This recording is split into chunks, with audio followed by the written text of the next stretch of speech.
Hey, I'm here, back again. We are here to take a continued look at the good old magazine Interactive Entertainment. We finished issue 1, and now we're moving on to issue 2. I'm going to show that off, and then later, after I show that off for a bit, I'm going to showing off a lot. I'm going to be showing off a English promo for the VHD, which if you were here at the pre-show, I showed a Japanese demo of the VHD because the VHD was almost exclusively in Japan. Sorry, I'm I'm trying to minimize my window here. You can't see it, and this window chat is just like maximize chat, and I'm like, please don't maximize chat, and they're like, maximize chat. So give me 1 second here, folks, while I try to fix this. There we go, much better. Okay, so let's start with Interactive Entertainment 02. Maximized again. There we go. Okay. Whatever. All right, let me starting off great here. But let's get started with our good friend, the DOS box. DOS box? Box?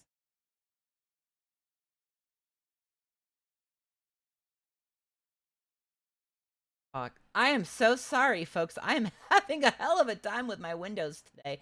I think what's going on is my trackball's running out of power, so it's acting up. All right, there we go. Let's get started here. Boom. Your pal and mine, Mr. Doonesbury. Hey, Bob. Hey, everybody showing up. Hey, Seraphis Kane, Inari Fox, everybody. We are going to a multimedia. Started. Boom.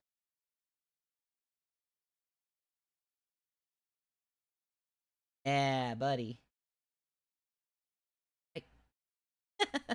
It's usually right here is where you're going to sell, but I guess it's got to go into. So yeah, this is Interactive Entertainment. This is an to exclusively multimedia magazine. It ran for about 40 issues as a CD-ROM, and then ended up getting attached to an actual.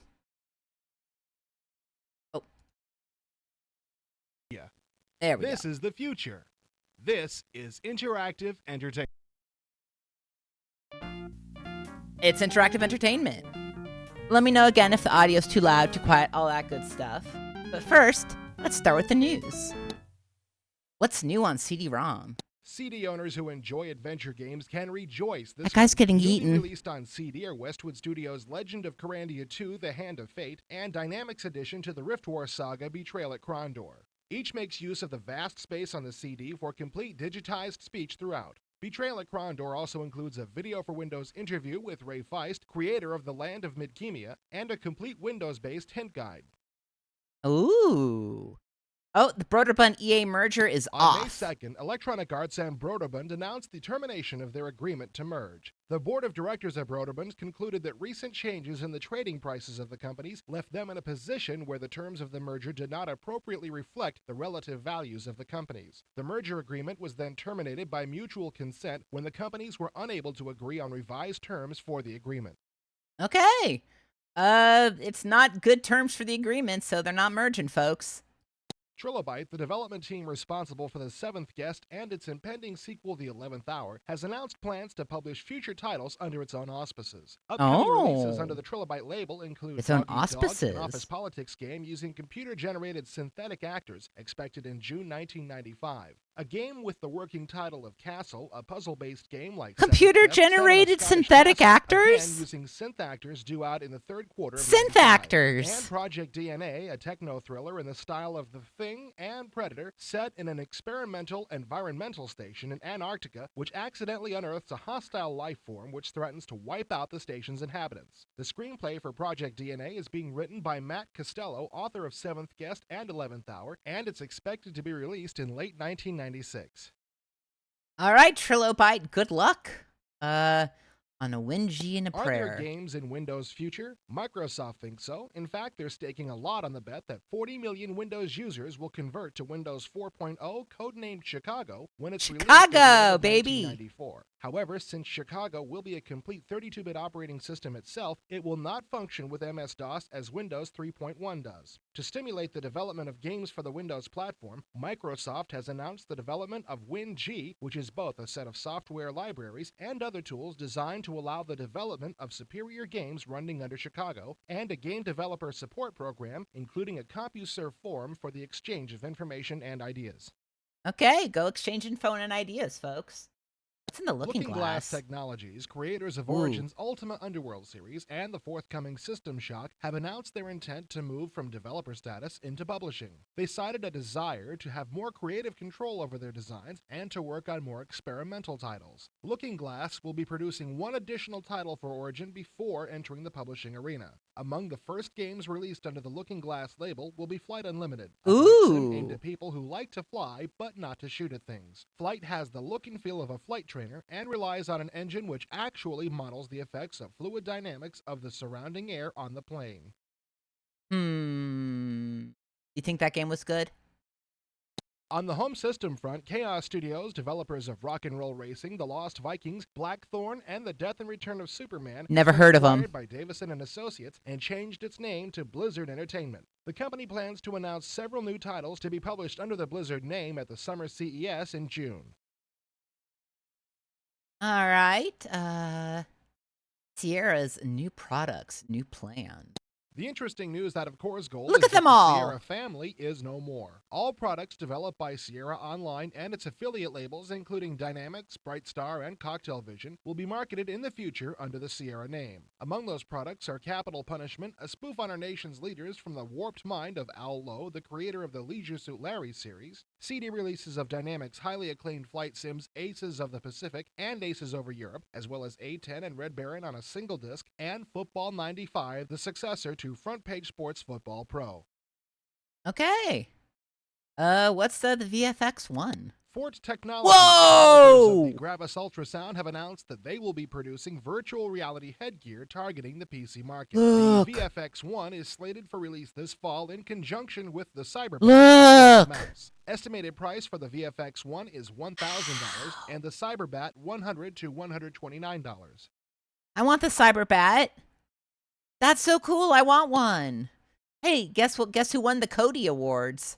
In a ceremony held March 15th in San Francisco, what happened to the Cody Awards? Association handed out its Cody Awards, the software industry's equivalent of the Oscars. In the consumer software category, into which entertainment products fall, SimCity 2000 was awarded Best Simulation Program. Spectrum Holobyte's Iron Helix won Best Strategy Program. Indie Car Racing from Papyrus Publishing took Best Sports Program. Lemmings 2: The Tribes from Psygnosis was awarded the Best Action Arcade Program. Additionally, SimFarm from Maxis won Best Secondary Education Program. However, Myst from Broderman Software swept the awards with Cody's for Best Fantasy Role-Playing Adventure Program and Best User Interface in a New Program, as well as a Critics' Choice Award for Best Consumer Program. Okay. So that's a lot of news. Looks like things are going normally in the game industry, though there's already mergers happening and companies kind of consolidating and things like that. But hey, Myst was the big winner at the Cody Awards, which I don't think exist anymore. Or did they change their name? Did anybody care about the Codys? What do we want to know about? I think the 11th Hour.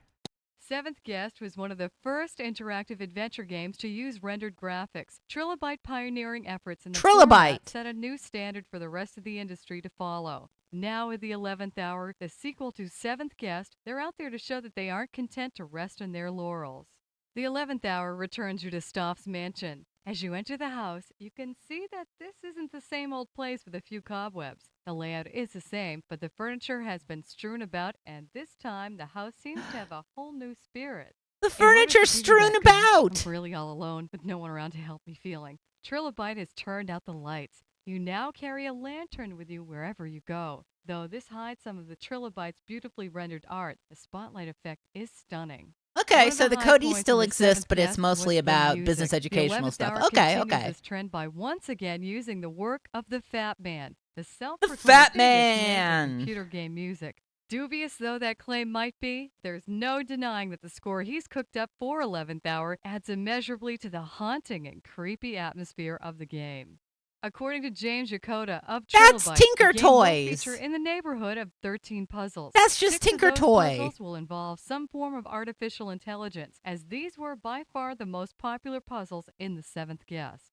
One of the biggest improvements will be the video. The designers have invested hundreds of man-hours in honing their compression algorithms to provide smoother video playback. With these improved technologies, Trilobite hopes to blow us away with the clarity and speed of their video segments.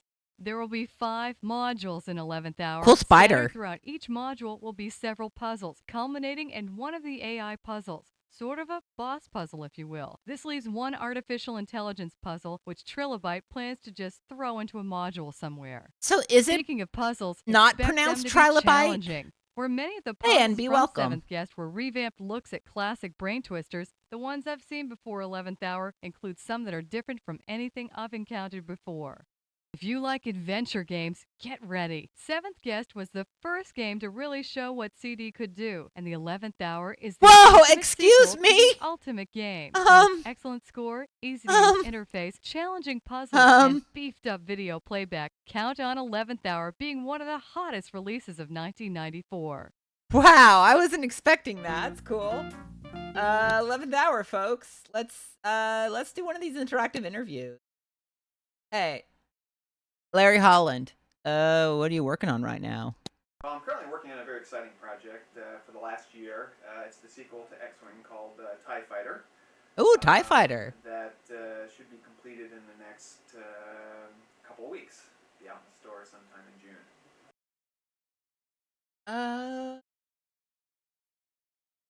What was your biggest limitations in doing a TIE Fighter? Well, I think the biggest limitation we faced with on the project was the fact that it was Hey, Nello, welcome. disc-based product as opposed to a CD-ROM based product. How would TIE Fighter have differed on a CD-ROM? Quantity of interactive animated cutscenes that we would have liked to add had to be limited. The amount of digitized voice and sound effects, all those had to be scaled back so we could, squeeze and shoehorn it onto 5 discs. A lot of discs. Thank you, Tiger Cat, for the follow. Appreciate that. I don't know. It's so funny. All my occasionally my follow alert will just do like a blank one, like, it's like it gave up. But besides the obvious, how does TIE Fighter differ from X-Wing? There's a lot more levels, essentially levels of difficulty setting, and allow people who are intimidated by flight sims and the complication of flight sims, and are I am more Star Wars intimidated. fanatics than flight sim people. I'm like, ooh, scary. Give them an easier road into the product. And yeah, this is the stuff I do when Danny's not around. I watch weird VA. Technically, I'm watching a VHD today, which is like a VHS, but rounder. How would you change X-Wing? Gayer. We've gotten, besides people were excited about it, was the difficulty level. And we would have, like we're doing with TIE Fighter, addressing a lot of those issues so it's more accessible to people. To peep. How major an overhaul would you need to update your games? Go back, and graphics being such a big part of the experience, particularly in flight sims, you go back and you look at those products, particularly Battlehawks, which is now like 6 years old, was designed for a 286 and bitmap technology and such that the technology platform had leaped so far that just from the technology graphics experiential point of view, you'd want to rebuild it essentially. Any chance we'd see a Secret Weapons 2? Any? Oh, certainly we've kicked it around. I think the time right now is not right for it. Okay. What technological improvements are you looking forward to? We're looking forward to the day very soon when we'll be able to go into the open vistas of CD-ROM, where we have about 100 times the amount of acreage on the disk to really go wild. The open vistas of CD-ROM. I already asked all these questions. I'm going to go back the main menu and see if I can't get some new questions. Because I know I didn't answer. I want to ask the question about George Lucas. There we go. Certainly, from the point of view of inspirational, the body of his work, Star Wars, provides us all with sort of a vision to try to carry on. But as far as direct involvement, he's really a hands-off sort of guy. He should have put Jar Jar in. Yeah, he's sort of a disembodied presence like Obi-Wan. That's exactly how I've described George Lucas. Right, that's right. Use the Force. What do you know about the future? Actually, I want to know if he knows anything about the next Star Wars trilogy. What I've sort of heard is You know about Jar Jar? Is that he would be shooting for the 20th anniversary of Star Wars, which would be 1997. He did not make it to 1997. What do you know about the future of Star Wars? George is feverishly working away on the prequel, which everyone has been asking him for years about. He's been seriously organizing an effort to actually create another trilogy.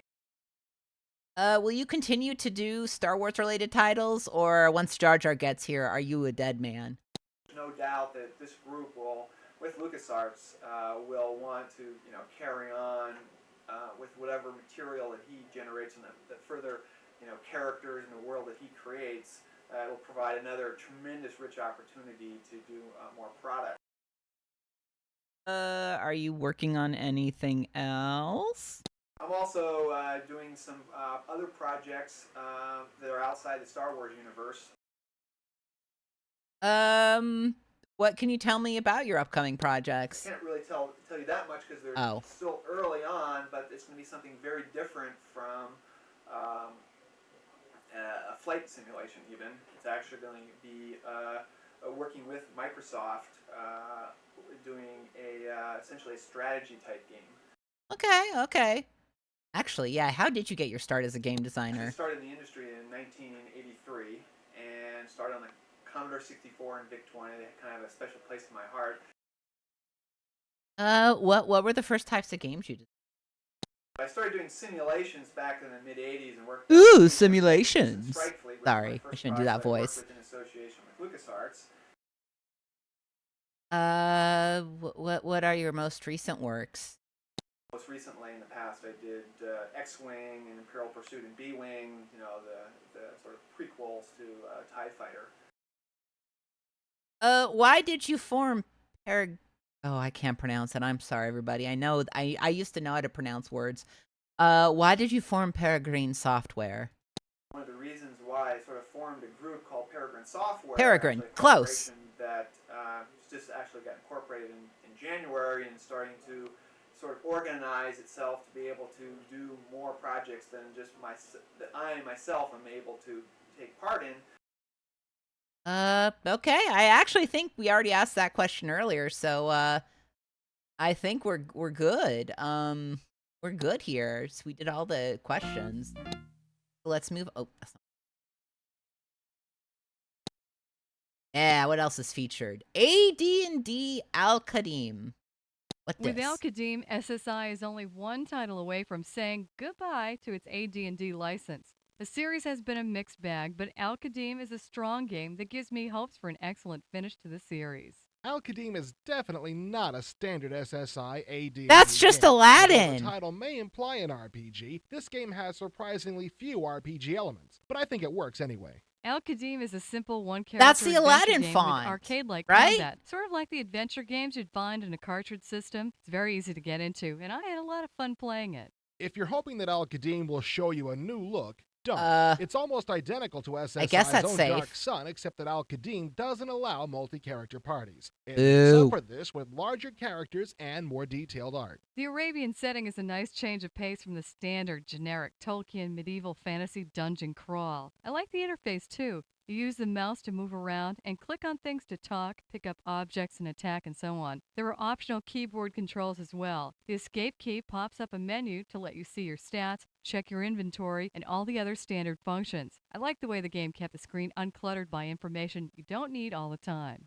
The storyline is deep and original. No, really. You play the role of a corsair, a rough-and-tumble warrior whose family is imprisoned because the family genie was caught destroying ships in a nearby sea. The government believes he was caught destroying shit? The genie to do so, but you are sure of their innocence and set out to rescue them and uncover the true story. The story makes me want to keep playing to the end. One thing I didn't like, though, was the handling of your character's personality. If you're supposed to be a rough, uncivilized warrior, why do you get experience points for doing goodly deeds, like handing out money to strangers? Well, SSI scores poorly in the role-playing department, but it doesn't really affect the game very much, so it's forgivable.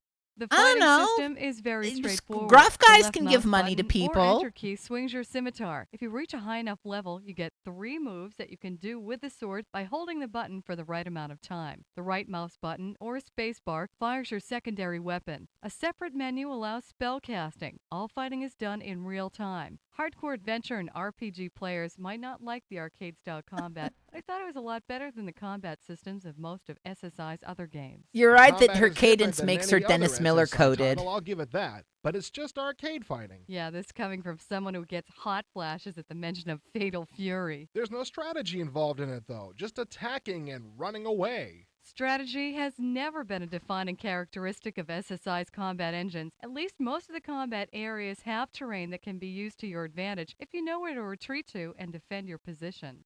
Life is not all war, though. There are plenty of NPCs that'll talk to you. Danny, why One of did the you more say useful Denise features Miller? I That's all found I'm while going to wheeling think and about. dealing was that your character carries 2 different types of currency, gems and gold pieces. Some items can only be paid for using one or the other, not both. Lame, lame, lame. Come on, SSI. Let's spend the lines of code on something more fruitful next time, okay? Bitch, bitch, bitch. Every adventure game I've ever played lets you collect gems. I don't see why you're getting your boxers in a bunch over such a minor point. I know, you really miss those 3D rendered cutscenes they replaced with the 3D. All right, Denise Miller is okay. Get a grip. Here's a good example of variety used wisely, the magic shards. By either purchasing or finding a moonstone, you can power up your scimitar with different spell-like abilities. Loyal D&D fans will recognize such powers as the Cone of Cold and Magic Missile. My only qualm about this feature was that the special power requires a different attack button. Sounds to me like you're suffering from a case of premature game playing, It's true that your scimitar can become more powerful by absorbing certain moonstones, but those moonstones with spell names are secondary weapons like wands and staves. That's why they use a different attack key. The because they moonstones aren't are your different. scimitar. I think you need to Idiot. go back and read the manual Loser. again, or for the first time as the case may be. Outside of combat, Al-Qadim is pretty simplistic. You walk around cities and talk to strangers until one or more of them finally gives you some sort of mission. The world contains several different cities and dungeons, and there's a bazillion places to explore. The smooth-scrolling graphics are pleasing to the eye, and the Arabian soundtrack does fit the game. Okay. All in all, though, Al-Qadim didn't live up to my expectations. There weren't enough unique things about it to get me excited. It's not a bad game, it's just more of the same. Well, I liked it a lot more than you did. Al-Qadim doesn't really do anything new, but it takes some good elements from other games and puts them to good use. I don't want to sound like a simpleton. You do, though. Hey, What? shut up. But I like the simple interface and the arcade-like combat. Al-Qadim has an interesting story, eye-catching graphics, decent sound. It doesn't get bogged down with the typical adventure game trappings. Sure, it's not the latest high-tech first-person viewpoint texture mapping Goro-shaded nightmare, but it's a good, solid, and fun adventure game. Okay. About that, all right. Those short takes. What else we got here? Bioforge, huh? Let's talk about that. Any audio? No. You like this though? I like this. I like that. He's like part man, part machine, much like the Terminator. He seems like a guy whose name is like Dirk Kellington or something. Very much a Dirk. All right, what's CD-ROM? Also without... Supposed to be audio here? I could have sworn these had audio last time. Well, no matter. We're still seeing video romics, all our beautiful Ultraverse comics as much as we can. See the Lords of Midnight. Ooh. Princess Morkin. Prince Morkin. Prince Morkin. Prince Morkin. I don't know about that name. All right, everybody. Ever hear of this Rise of the Robots? Uh-huh. Oh, it's approaching. Hold on. Okay. Good magazine screen. That's a CRT, like, oh boy. Sorry, that off CRT shot was really funny. All right. How about Star Reach? Star Reach. Oh, this one actually lets you. Good. Got more interactivity here. Uh-huh. No idea what Star Reach is. It looks like a game that's Alex Poison. Although I do like simulators. I assume this is a simulator. It says moving to destination. That's very simulator coded to me. All right, and we do Wings of Glory, or was that Star Reach? Yeah, now it's Wings of Glory. Thank you, Evie Anarch, for the follow. Appreciate it. Cool. So you're just flying around, huh? I need to play more flying games. I need to play more games in general, honestly. Okay, let's take a look at... We already saw the 11th hour preview. Let's take a look at Alien Legacy. Boy, the Sierra family sure does have a pessimistic outlook. In the new Dynamics game in waiting, Alien Legacy, the human race flees the imminent destruction of Earth by alien aggressors by sending out seed ships to establish human colonies in far-flung star systems. You are the captain of one such ship and must colonize the star system, manage your colonies, increase your technological capabilities, and defend your new home from any non-Homo sapien critters that may be lurking in the shadows. Since you're the captain, the bridge is a natural enough place to start. From here, you can access many of the numerous other screens that will occupy There's your a attention. kids flight sim out there? Speaking to the Good, crew. good. Your robot will give you information on how your ship is doing and also allows you to access your personal data files, which are updated upon major occurrences. Okay. Your engineer gives you advice about how to manage your colonies and acts as your conduit to the colonial overview screens. Your navigator, oddly enough, is in charge of your fleet of ships. Your military advisor does what military people do: talk about defense and security and the dangers of the great unknown. Your scientist suggests to you what interesting new gadgets you should be inventing and grants you access to the technology screen. You can also view a 3D map of the solar system and examine the onboard colony made up of the ship's components and the cryogenically frozen colonists you must make homes for. If your head starts to swim and your brain hurts, it just means you're doing your job.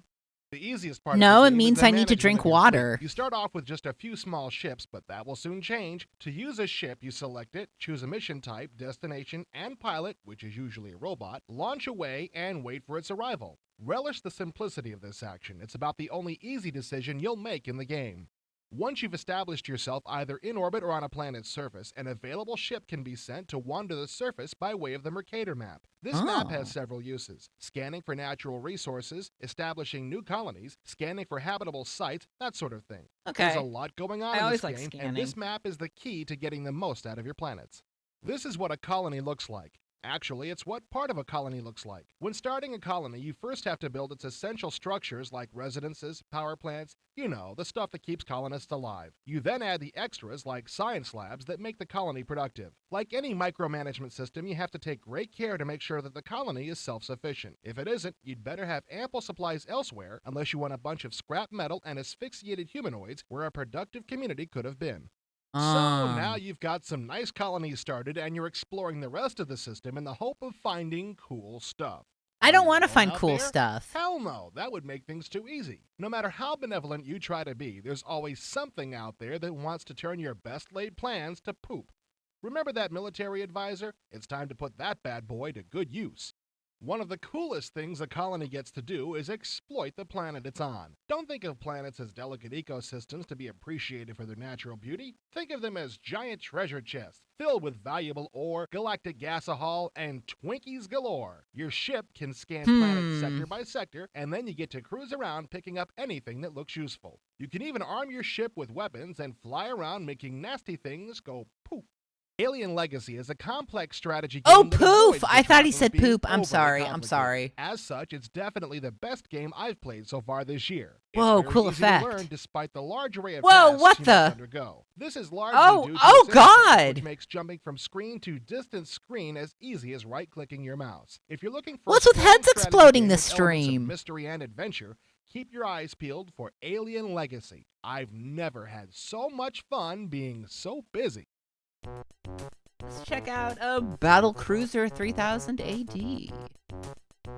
It's taken a long time to develop Battlecruiser 3000 AD for Mission Studios, but what the hell? See how long it would take you to develop your own personal galaxy. After over 4 years of development, this game is slated for release early be right this back, summer, folks. and indications are there will be enough detail to satisfy any hardcore space strategy junkie. Actually, lumping this game into the space strategy category is a bit misleading. You actually fly from planet to planet in the massive galaxy in which Battlecruiser 3000 is set, piloting a first-person spaceflight simulator. However, you'll also be forced to draw on your experience with war games and resource management.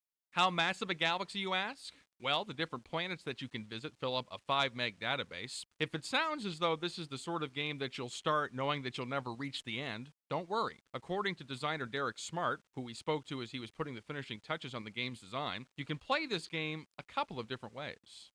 You have missions that are planet-based, space-based, which is where the flight sim comes in. You have missions that require you to deploy probes, satellites, personnel, take on prisoners. You have missions that allow you to take prisoners and deliver them from place to place, or pick up passengers. And doing these things, even though they're not mission-specific, a whole bunch of things can go wrong, like you might take a... What happened when I went to the bathroom? What? What? What? What? What? What? Get them, find them, etc. It doesn't just concentrate on the flight sim aspects, and it's not as complex as it sounds. Therefore, as you wander around the galaxy, you have I go to control over what Derek you do. Smart You can wander shouts. around and pick and choose your fights, or you can get involved in dealing with the Okay. Genuines, a group of uptight aliens who think the universe would be a better place. Derek if they Smart did. jump scare. The artificial intelligence and neural net that run the game remember what you've done. As you learn things while interacting with aliens and other commanders, the game uses the knowledge to modify itself accordingly. In addition to saving the galaxy for women and small children, you must deal with such mundane tasks as money. You must trade in order to balance your budget, and the game's economic model includes inflation and changing prices across the galaxy, depending on the stability of the local political situation. The game itself is so intricate, it's easy to forget how it looks. When Smart discusses Battlecruiser 3000's graphics, he sounds like a man who's been working on them for 4 or 5 years. Texture map, planets, surfaces, and still camera views. Every single thing you can see in any 3D flight sim out there is in Battlecruiser 3000. It contains state-of-the-art technology, and I have not spared any resource in doing that. It's completely 3D polygonal graphics. There's no bitmap cheating like the Wing Commander type series. All is completely 3D model graphics, texture map or not. Every single planet has its own entity, it's got its own characteristics, etc. I mean, as far as technology is concerned, it's top of the line. It's hard to label Battlecruiser 3000, which is sort of refreshing. It's not just a flight simulation game, and it's certainly not just a space strategy game. It promises to be a lot of different things, and it sounds as though it's going to be the type of game that you'll want to try so you can figure out exactly what it is. We'll be right back. Legends First Superhero Dad! League of Hoboken is sure to be a high-flying hit. Check out the preview demo in this episode of IE. Take to the skies for glory and It's cash. this again. Rapadue's new shoot-'em-up, Boo! Raptor. I don't want to see Check out the Raptor. demo in this episode of Not unless it's a IE. dinosaur. And now, back to the action. Okay, all right. Let's check out Body Adventure. I was surprised to see Derek Smart, but there you go. Body Adventure, a new educational title from Knowledge Adventure Incorporated, Oh, takes you on a colorful I played journey this. through the human body. From a rotatable, visible man model, you select the part of the body you would like to learn about. When you select a bone or organ that seems interesting, it pops up in a window along with a corresponding When you caption. pick up a The cool graphics in this bone. program are beautiful and should entertain adults as well as school-age kids. The presentation of skulls, intestines, and other biological marvels should make this a valuable part of anyone's reference library. Most of the organs you learn about have Whoa, 3D cool wireframe 3D models stomach. that are fully rotatable with the mouse. Also, clicking on an organ usually leads you to additional organs. For example, clicking on the brain also allows you to turn up the microscope further and examine nerve cells. The full version, which will be available on floppy and CD, should prove to be an entertaining mini encyclopedia of the human body. All right. Let's check out Breach 3. Things move awfully fast in the 90s. That They do. trend-setting design you came up with 2 years ago is starting to look charming and quaint, and if you don't keep moving, you'll get squashed flatter than a computer chip.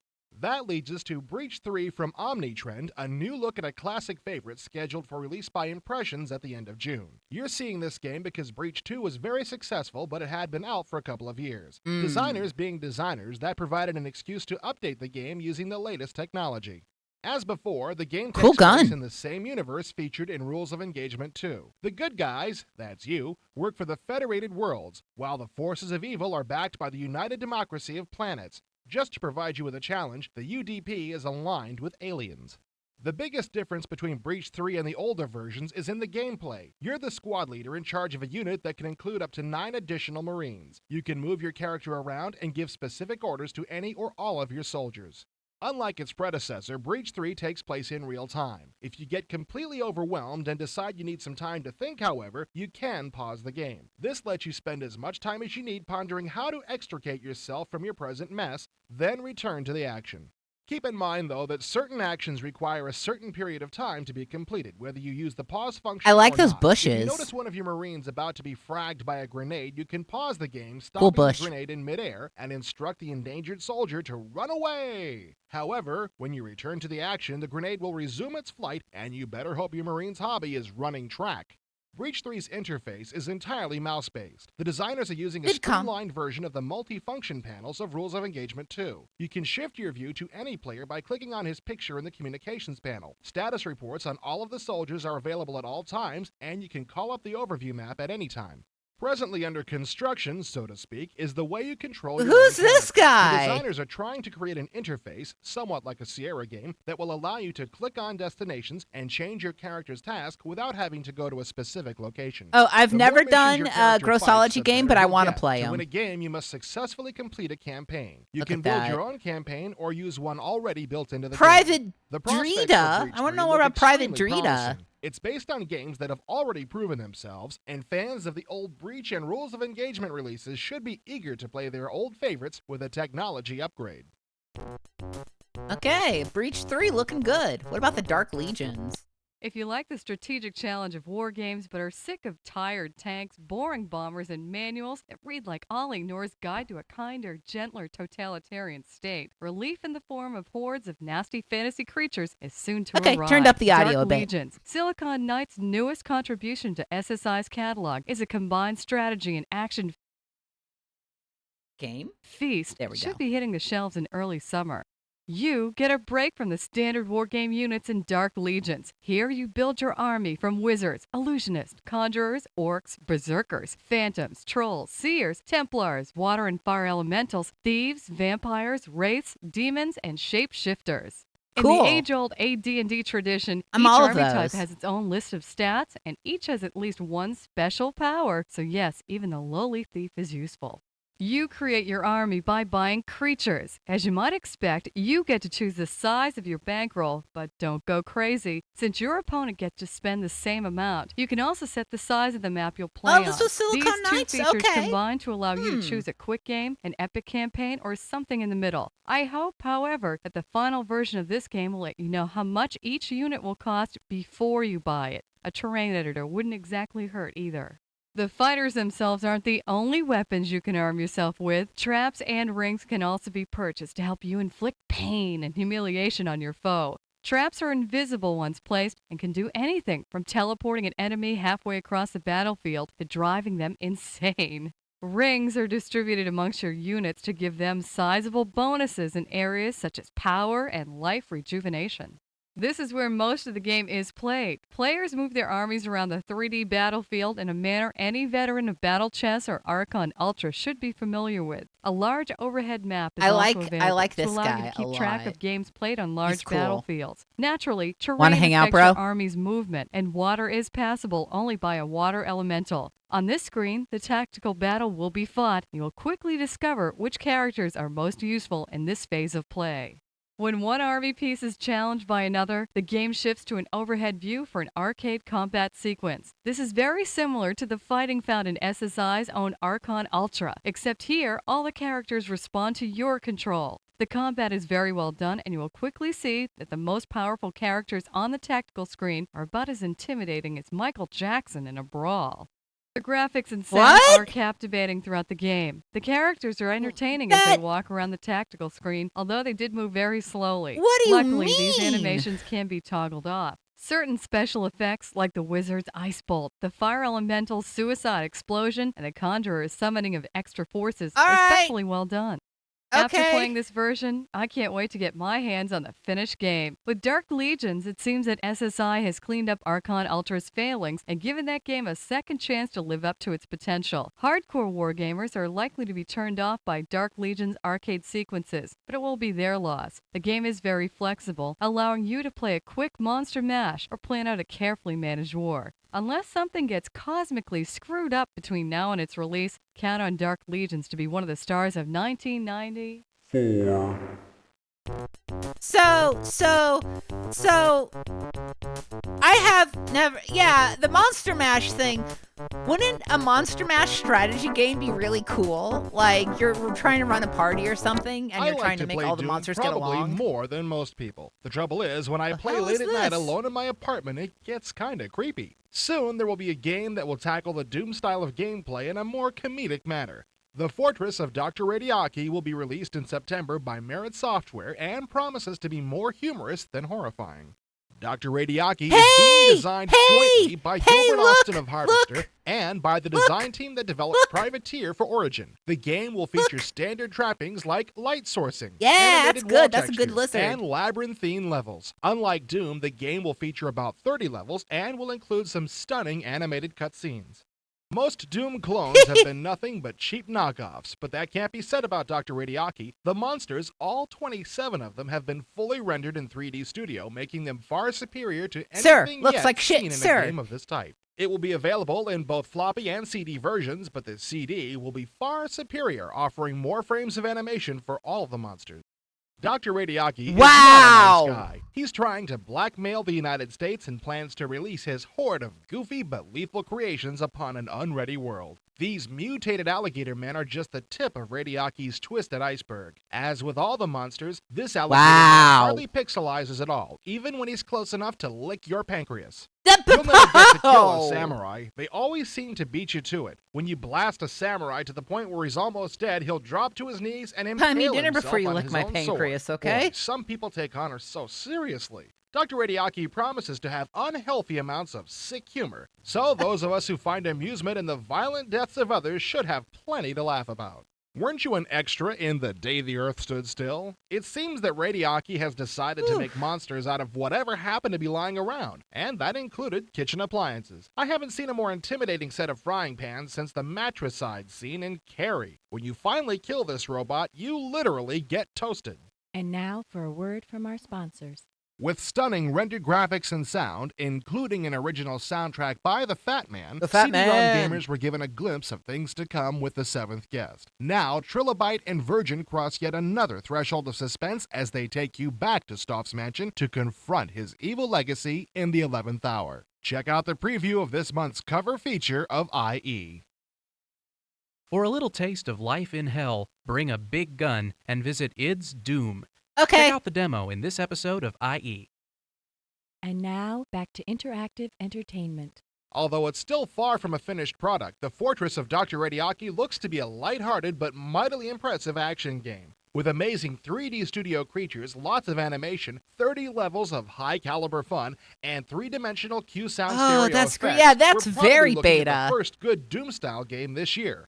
Arriving in September, this is one doctor you'll want to visit. I don't despise visiting the doctor, aside from paying, I guess. Don't be fooled by the looks of the grandest fleet from QQP. While it has all the trappings of just another ship simulation, it's actually a well-developed strategy game. In other words, unlike a regular naval war game, you don't have to curse the fact that you didn't elect to attend the U.S. Naval Academy before playing.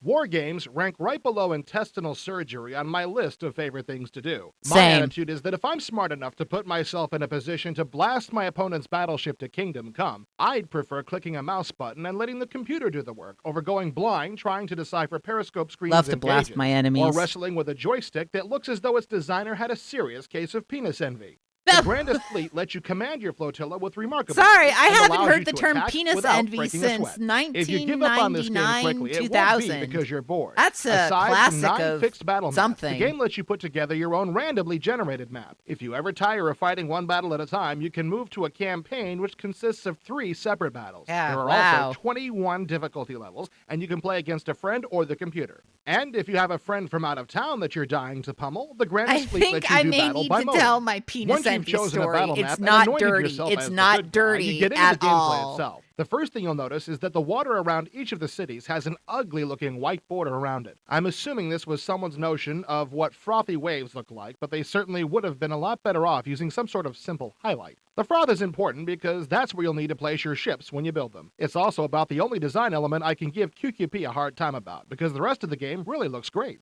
Playing the grandest fleet is extremely simple because all of the information you need to make a decision appears on the screen with a click of a mouse button. When you're building your fleet, you're always aware of what you spent and how much money you have available. When you're moving your ships or attacking your opponent, you don't have to go to another menu to find out what you're capable of doing. And when you're performing administrative work with your cities, you can see all the information that you need. Having thrown that large bouquet of roses at the grandest I'll tell the story. I'll tell the story after There's these no intelligence element people to have this game. finished talking. When you I don't face want to the be computer, rude. The only way to scout his movements is to scroll around the entire map once its turn is finished. I'm not asking for complete intelligence reports, but it would be nice if you could call up the last known locations of your opponent's ships.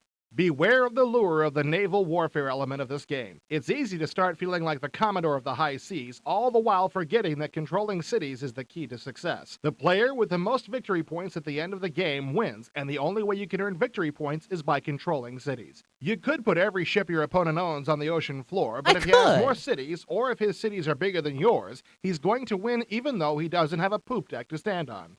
Of course, cities can also help provide you with a really big poop deck. I don't have a poop deck either, but you don't hear me complaining. As they grow, you earn more and more culture, technology, and resource points. These points give you some flexibility in deciding how you're going to control the high seas. For instance, if you'd prefer to seize a neutral city without having to attack it, you can bribe the city to join your side. This isn't as tacky and sordid as it seems. You're not offering them money. You sway them to join your side with technology and resource points, which you build by improving your cities. So when you win, they win. Of course, culture isn't the only thing happening downtown. As your cities grow, you're able to build airports and shipyards, which allow you to improve both your offensive and defensive war-making capability. An airport will allow you to station a bomber group in your city, which will improve your chances of holding on to it immensely. Once you've built a shipyard, you'll eventually be able to build a super ship, which will make your opponent's flagship look like a rowboat in comparison. Spending some time improving your air power will also make this game a lot easier. Your bombers can attack and defend. I think Body Adventure looks like good stream material. Don't know about the other games. Allowing you to attack an opponent's city while staying safely out of range of any ships or forts he may have defending his turf. Whether you're an old sea dog or if you get queasy when the waves in your bathtub get too high, this is a game worth having.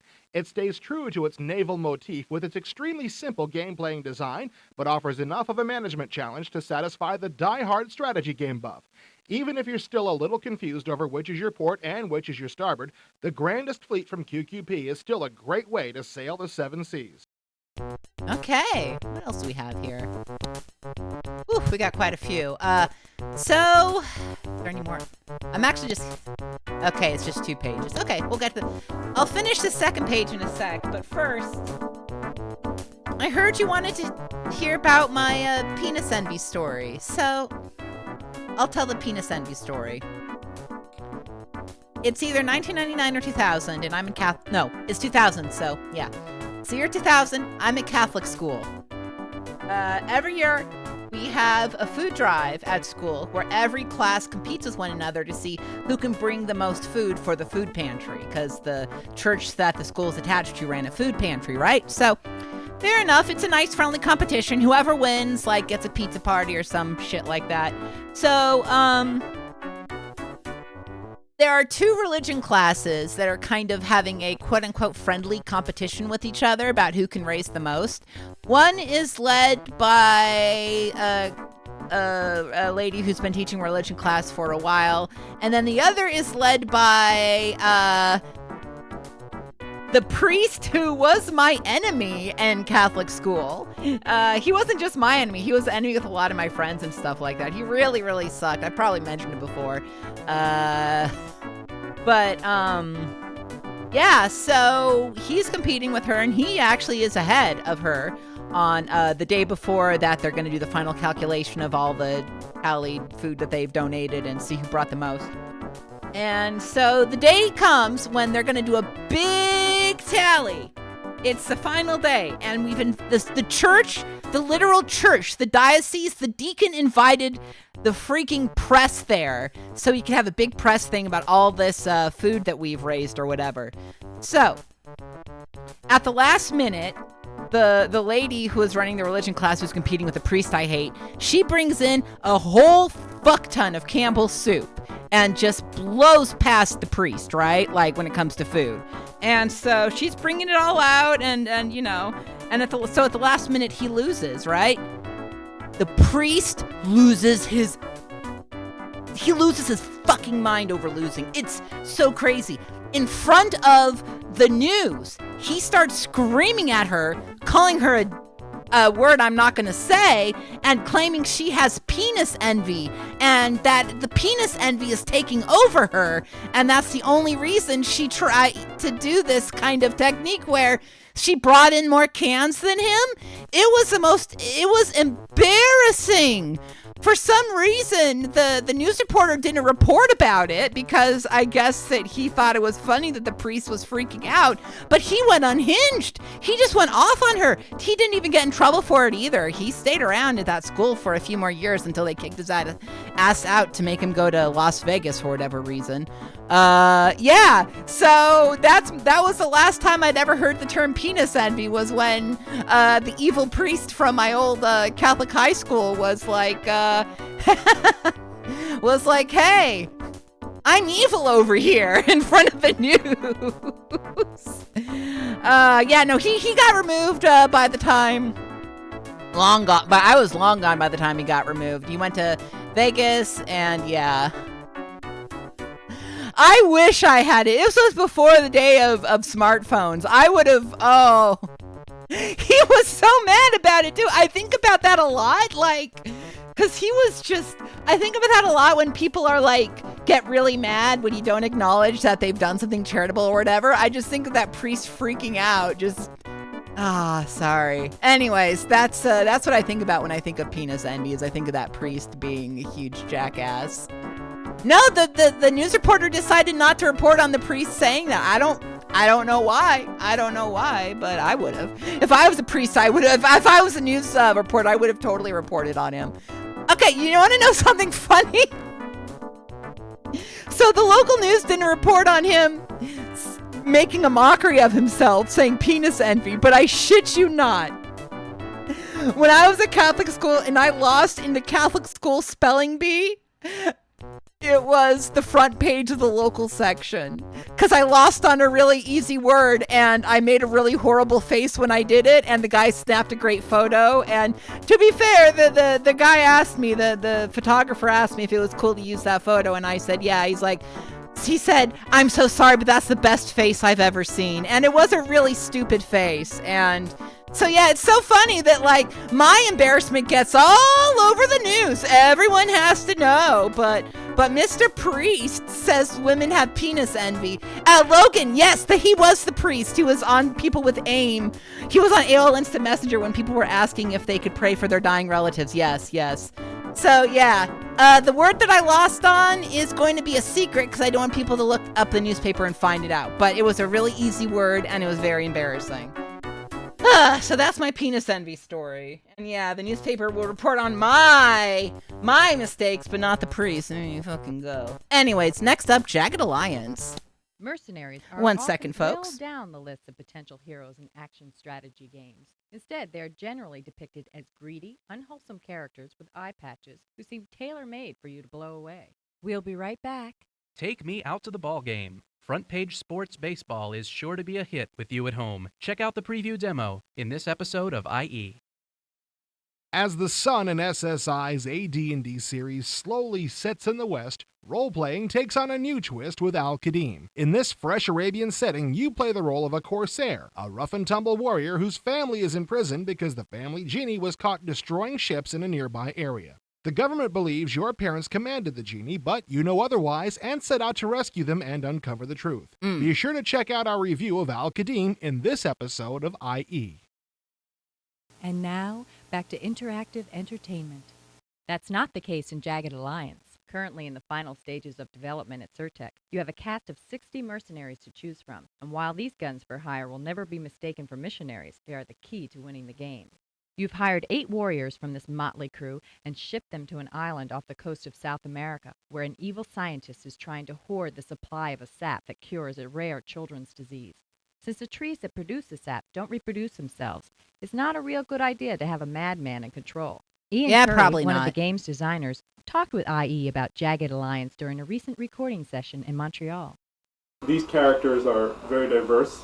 They have different attitudes, they have different skills. Some of them will work for you, some of them won't, depending on how you've done in the past. You have a whole reputation that will start to grow as you start working with these characters. At the beginning, some of them you may not have a reputation at all, so they might not even want to fly down to this island because they don't even know who you are. A lot of care was taken in writing the characters, that they all be very different, and in terms of recording, the same care is going into them. They have characters from all over the world and with all different attitudes, and they really come alive with the recordings. It's very important that we get the characters down exactly right. I'll be tweaking all the variables in the game. Hey, Grandpa. To make it as much fun as possible. We're determined to have a level of skill that is just enough challenge yet not too hard so that you're stuck. It's very mouse-oriented. Basically, you can just move a cursor over any particular mercenary and click on him. You can click on his portraits which you can toggle on and off, whether you want a full screen or you want their portraits around. You can click on a portrait just to find out where a guy is, or you can click on a portrait again and select that mercenary. You can scroll through different cursors. We provide some shortcuts to get to certain cursors. Cursors are your way of interacting for different moves or different orders for that mercenary. Well, we've taken great care to provide animations for every single movement that we're having in the game. If a character mouse control. With a pistol, you'll see him fire with a pistol. If he fires with a rifle, you'll see him fire with the rifle. When he's going to be walking somewhere, he'll put away his rifle first. When he gets hit and falls down or collapses, gets up, gives medical I like their attention, names. We goes got through Sparky, water, Boss, uses a metal Smoke, detector Needle, for mines. You'll see animations for Gary. Jagged Alliance will be released concurrently on floppy and CD-ROM. The CD release will include full digitized speech for all the characters.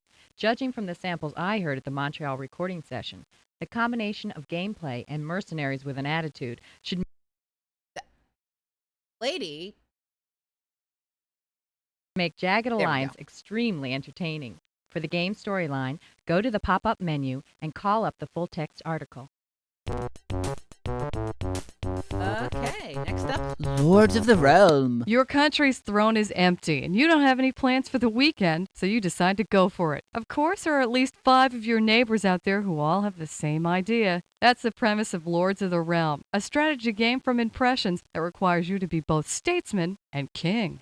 The game begins with each of the I love players that. controlling Attack one country? county. No. In addition to the Attack land country, owned thumbs by your down. foes, there's neutral territory out there. So you must decide whether you want to seize the initiative by trying to get your enemies early, or whether you want to build your own mini-empire by grabbing unaligned turf. The biggest problem you face at the start is that your economy hasn't developed to the point where it can support an army. You can send a bunch of your It's peasants out unarmed. Why did That's I the say sort of move that doobie? can lead to a I meant drastic drop fiddly in your airy. It's approval a rating. mercenary. Although you have to wait a while before you can sacrifice your own people in battle, mercenaries periodically appear and are willing to handle your dirty work for the right price, though. There's a lot of business to take care of at home. Although it's easier to succeed in the game with a larger population, Well, the hello, baby boom can boys be a and double-edged girls. sword if you don't plan properly. We are learning Large about population this that's slowly guy with the starving to cape death waving isn't the much of an flag. asset, so you must take care that there's enough Is that from a food to go silent around. movie? I believe You're it also is. informed as to what The percentage original of your Robin Hood population with is Douglas working on Fairbanks, I specific assume. tasks, and what kinds of raw material they're producing. For instance, once your miners produce a unit of iron, your Fiddle-dee-dee, armorers can get feed to work me raw producing weapons for material. your citizen army. If you notice that your farmers are falling short of a needed commodity, you can change the balance of crops grown in your fields. The fertility of your fields changes with the seasons. If the lack of a particular crop becomes an urgent problem, there's always a friendly trader available to sell you what you need. As this honest businessman is attempting to pillage your treasury, he'll also be happy to pass along any gossip he's heard. In Lords of the Ooh, Realm, give me the hot a man's gossip, castle sir. isn't only his home, it's a damn good place to be if your county is under attack. Therefore, it's important to build a castle immediately, since it serves as an effective deterrent to any would-be invaders. You can either design your own castle or choose the medieval equivalent of prefabricated construction. When you become The involved Sears in a catalog battle, version it's of not a real castle. complicated. In essence, the object is to kill the other soldiers or make them run away. Tactics and numerical superiority play a role in the outcome, but once the battle starts, it ends very quickly. There's enough going on in Lords of the Realm to present a challenge to any strategy game buff. Managing your county is a task that becomes more and more complicated. Everybody, as it's the the game Duke of progresses. Luckily, you Earl. can Watch release out some for of the that Duke of pent-up Earl. frustration by attacking your opponent the regular as you make Earl. your bid to become king. Okay, all right. That was Lords of the Realm. Now it's time for Surf City. Surf City. Oh, there we are. Surf City. Here we go. Having a fun time here. There we go, Surf City, Cowabunga, USA. Dude. Leave the ugly Hawaiian shirt and Bermuda shorts in the closet when you play Surf City, Life is Feudal, a new release from SSI. You can't make Despite me not its wear title, tropical this shirts. has nothing at all to do with the golden oldie of Jan and Dean fame. What we have here is a combination strategy resource management game that's going to remind you of a lot of different things. Since it's a real-time simulation that involves managing your economy, SimCity 2000 comes to Looks mind. kind The way you attack of, your feudal neighbors has fiddle-dee-diddy. the It looks elements kind of of power shitty. monger, while watching your surf scurry around a lot is like lemmings. This is a 4-player game, and up to 2 of the players can be human. Your goal is to build your kingdom to the point where it's strong enough to conquer all of your opponents. Your serfs are the sort of workers that modern businesses would absolutely kill to Folks, hire. I know he These already said employees it, are but eager to do surf's your bidding up. and even have the initiative to take on tasks without being directly told to do so. Ugh. You start the game with an empty settlement, but a burst of activity begins after you build your castle. Once you choose the sites for new buildings and construct roads connecting them to the castle, the serfs come pouring out to take care of all the dirty work. Since there's no union steward around to enforce job rules, your serfs are extremely versatile and can perform 20 different tasks. There Perhaps are they 5 should different ranks for unionize. your warriors, the Surf Knights. Seems You like can I'm probably construct exploiting 24 them in this different game. buildings, and there are 5 different food staples and natural resources.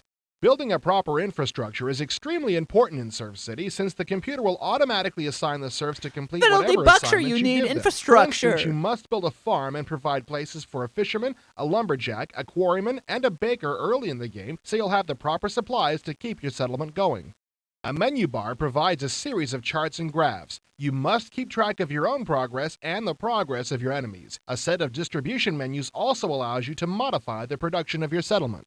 This is a civilized game, so when the time comes for battle, you can't attack civilized game for civilians. civilized However, you can take gamers. out military buildings, and a victory by your knights will allow you to burn down any of your enemy's unguarded buildings. Since you can cripple an enemy's economy by taking out a gold mine or a warehouse, this plays an important part in the outcome. The game ends when only one settlement Fiddle-dee-bold, remains. I'm taking your gold. Surf City, Life is Feudal, looks busy with its serfs swarming all over the world, and the diverse elements of the game look as though they'll keep any player extremely busy. Running a community where the residents blindly follow your orders, regardless of how stupid they might be, is an awesome responsibility, but it could be a lot worse. Oh, When I'm I fairly first heard about stupid. this Don't game, worry about I thought it. it was a surfboard simulation.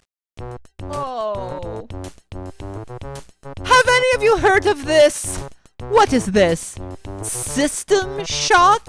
Certainly this is something none of you have heard of before. I've never Despite heard popular of it. opinion, Origin's forthcoming game System Shock is not a Doom clone. Designed by Looking Glass Technologies, this game has more in common with the Ultima Underworld series than it does with its popular line of first-person shooters. The emphasis in System Shock isn't on arcade-like combat, but on Fiddle-dee-crass, exploration. look at that Of robo course, ass. no one said there wouldn't be anyone around to give you a hard time.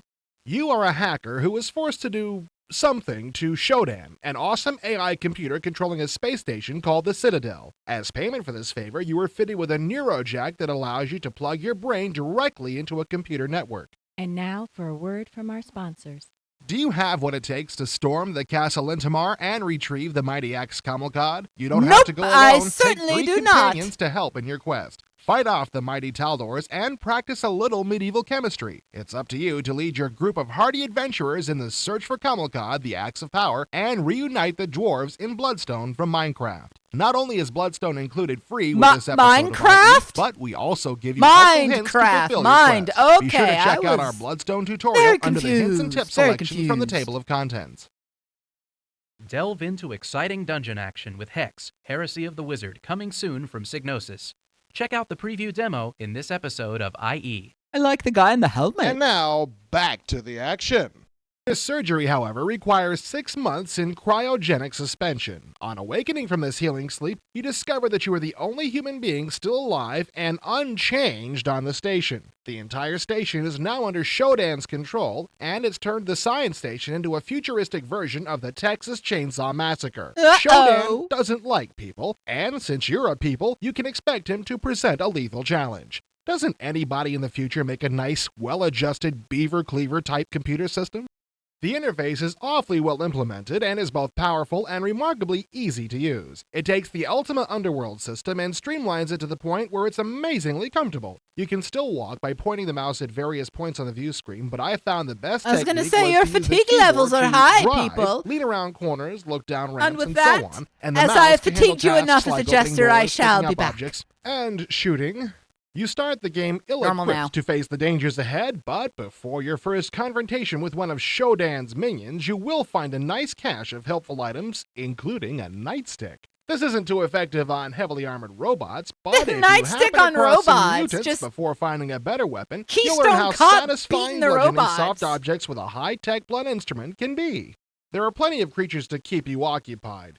Mutants are weak and only present much of a danger if they sneak up behind you or attack in large numbers. Cyborgs are more of a threat since they can shoot at you and will take a few pops with a pistol to kill. Hoppers are well-armored robots and are best dealt with from across the room. Assassin Borgs are especially nasty since they have a habit of hiding until you pass by, then jumping you from behind. Shodan controls the entire facility, but you can fix that.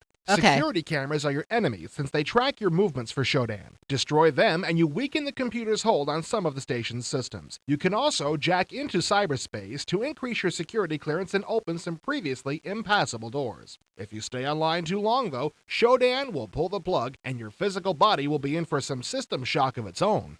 One thing that sets System Shock apart from other first-person games Stun is gun. the I advanced want stun. control I don't you need a have stun over gun. your body. You can look up and down, and this is much I don't easier have to do people than I it need to was in the stun. Underworld games. You can also crouch to give the enemy a smaller target to shoot at. You can even lean left and right. This allows you to peek around corners without having to worry about being riddled with death if you have company. System Shock's story, except for the somewhat cliché computer gone berserk element, is pretty original and cyberpunk enough to be interesting. You know you have to defeat Shodan, but how? The previous inhabitants of the station have left behind data log entries along with the Riddled corpses and with bodyguards death. scattered around. Collecting and viewing these will give you an idea of just what Shodan is up to and what you should be doing. You'll even get the occasional message from Shodan itself. Isn't Shodan a Exploration- lady? After playing System Oh, Shock JP for Ronnie, several thank you hours for the during my raid. visit to Enjoy the Looking Glass, pizza. I am convinced of one thing. Ronnie just My raided life with will 4 not be viewers. complete until I Thank collect every you. object, smash every room and corridor, smash every Where are y'all security camera playing, and JP? most of the video screens, waste every creature, and gnaw on Shodan's power cable with my own teeth. Thank you. I feel much better now. This game is flashy, classy, and dangerously addictive. System Shock is scheduled to be released in mid to late June, but I'm not sure I can wait that long. After all, Looking Glass is only 3 hours away from me, so I may be forced to take another trip there. As for the rest of you, if you're up for a fantastic action-adventure game, chain yourself to the counter of your local software store and devour the first copy of System Shock you get your hands on. You You heard might him. want to buy one for your computer, too. All right, next up, we heard a little bit about it earlier. Let's learn about TIE Fighter. In developing TIE Fighter, its sequel to X-Wing, LucasArts could have been content with simply upgrading the old game. However, the designers decided to go a few steps further and have come up with a neat twist on the old Star Wars saga. Okay, You're what's the fighting on the twist? side of the Empire against the Rebel Alliance. This new game picks up where the film The Empire Strikes Back began, with the rebels preparing to evacuate the ice planet Hoth. However, since TIE Fighter is played from the perspective of the bad guys, the storyline is extremely interesting, even if it's not politically correct. At the start of the game, Okay. you're a courageous and bold Imperial Starfleet pilot intent on vanquishing the rebel Pilot. scum. Since you're young Gonna and say, got a little impressionable, text in you there see coming your out, buddy. job as helping the Empire maintain law and order in a galaxy that's under attack from within. As you gain experience and build a reputation for yourself, you may attract the attention of the Secret Society. A group Yeah, of the elite politi- Starfleet I pilots with guess close Darth ties to Vader the is Emperor politically and incorrect. their own code of behavior. This plugs you into the political Politically element of the incorrect, story and starring involves Darth you in Vader dark on deeds Comedy that go well Central, beyond basic where he just military chokes objectives. people who he hates. When you're not involved with Imperial chicanery, you're out in deep space trying to obliterate those pesky rebels. The biggest change from X-Wing appears to be in the flexibility of the campaign structure.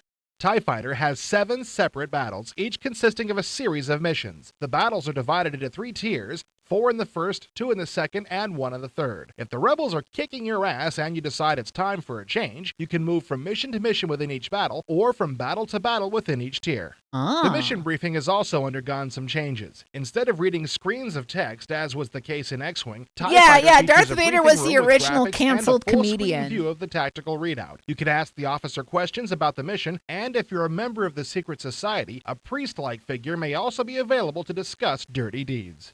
While most TIE Fighter models continue to be the most fragile ships in the galaxy, a couple of direct hits and you're toast, there's a new addition to the Imperial fleet. Joining the 5 ships you gleefully blasted in X-Wing is a 6th starfighter known as the TIE Deluxe, which packs not only shields, but a hyperdrive as well. TIE Fighter also allows a pilot file to be backed up automatically at the beginning of a mission. That file will be restored if a pilot is killed. The weapon systems have been enhanced, and in some missions, the player will be able to dock with a transport or a space platform, eliminating the need to hoard ammunition. We're taught that we should always be good, but we all know that being nice isn't always the most fun. Is such a strange With TIE way to Fighters word change that. of focus from the Rebel Alliance to the Empire, we get a chance to experience life on the dark side. For more information on TIE Fighter, see our interview with game co-designer Larry Holland in the table of contents, which we checked out earlier.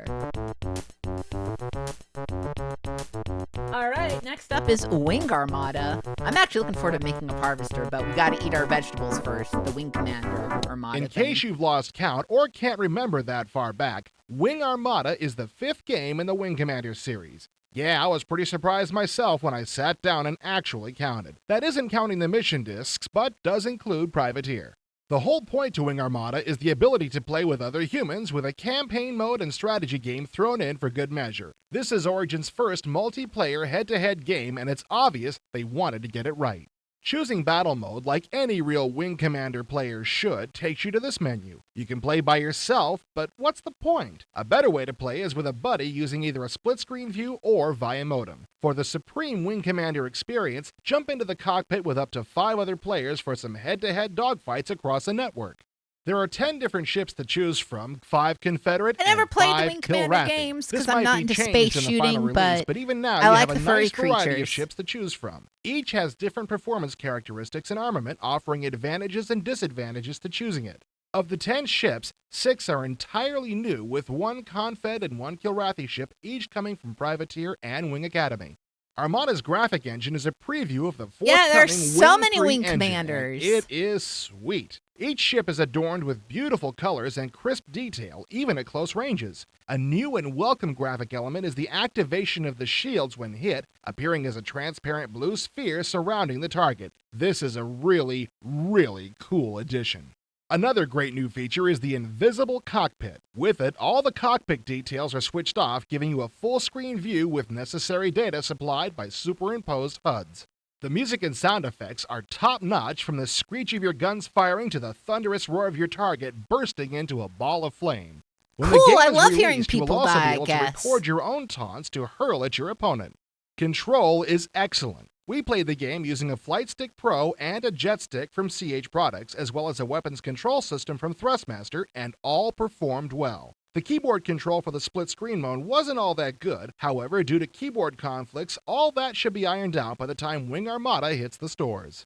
If you want more than just to blast the hell out of your friends, Armada also includes a strategy game. In it, you manage the resources of the planets you control while sending out scout ships and transports to subjugate others. And of course, when you locate planets belonging to your opponents, you have to use military force to oust them and keep them from ousting you. Naturally, when combat occurs, it's back to the cockpit with you flying at the head of the wing. We'll be right back. There was a Wing You're Commander a dashing cartoon? hero dashing around a boat trying to keep hapless passengers from drowning in Merit Software's Sink or Swim. Check out the demo in this episode of IE. Just when your workday starts to get terminal, here come Bernie and his dog Jock to treat you to Micro League Timeout Sports Baseball. Check out the demo in this episode of IE. We now return you to the show. You don't like the Overall, Sink or Swim Wing Armada mascot? appears who's, to like, have evil what it takes coded? to be an absolutely great game. It's got something for everyone. Battle mode for those beastly networks, Armada mode for strategy buffs, and campaign mode for the old-fashioned Wing Commander jockeys. So get your joystick lubed up, because Wing Armada is on its way. right, you heard the man. Lube your joystick, folks. Now it's time to learn about the making of Harvester. Construction is not yet done on the small town of Harvest, but it won't be long. Soon, gamers across the country will flock to this quiet little town where evil lurks beneath the Rockwellian surface. I recently had the chance to talk to two people who have been there already. Lee Jacobson, the big dog at Future Vision, and Gilbert Austin, Harvester's chief designer. They told me a lot about what you'll see when you make it into town and how this technologically stunning horror game came to be.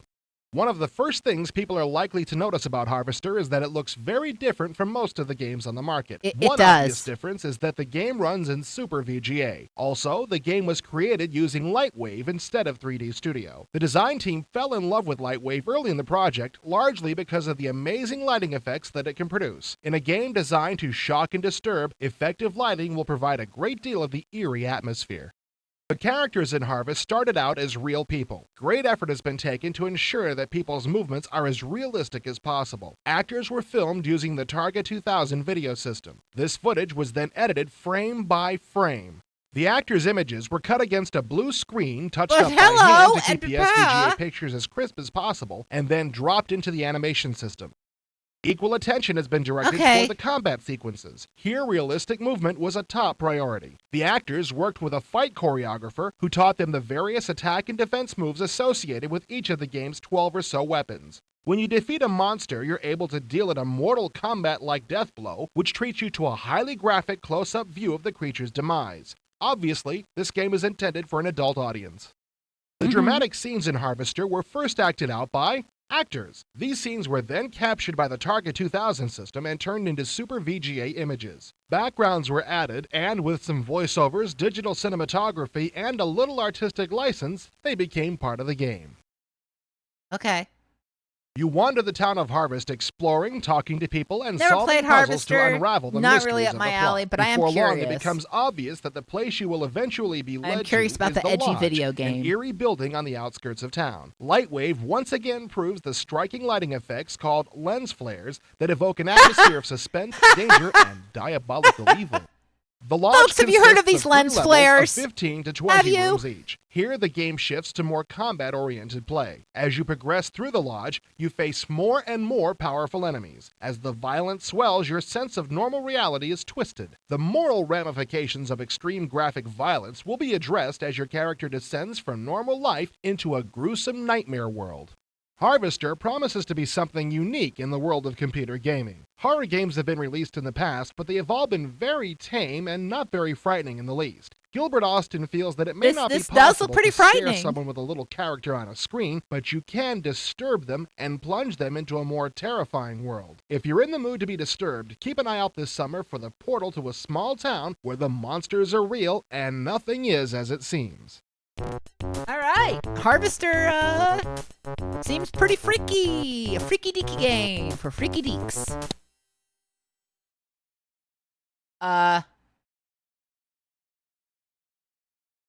Oh! This is interesting. Look, I could see the design team for MechWarrior 2. You got Eric. This is my buddy Eric. We got my buddy Kelly. My man Scott. Jack's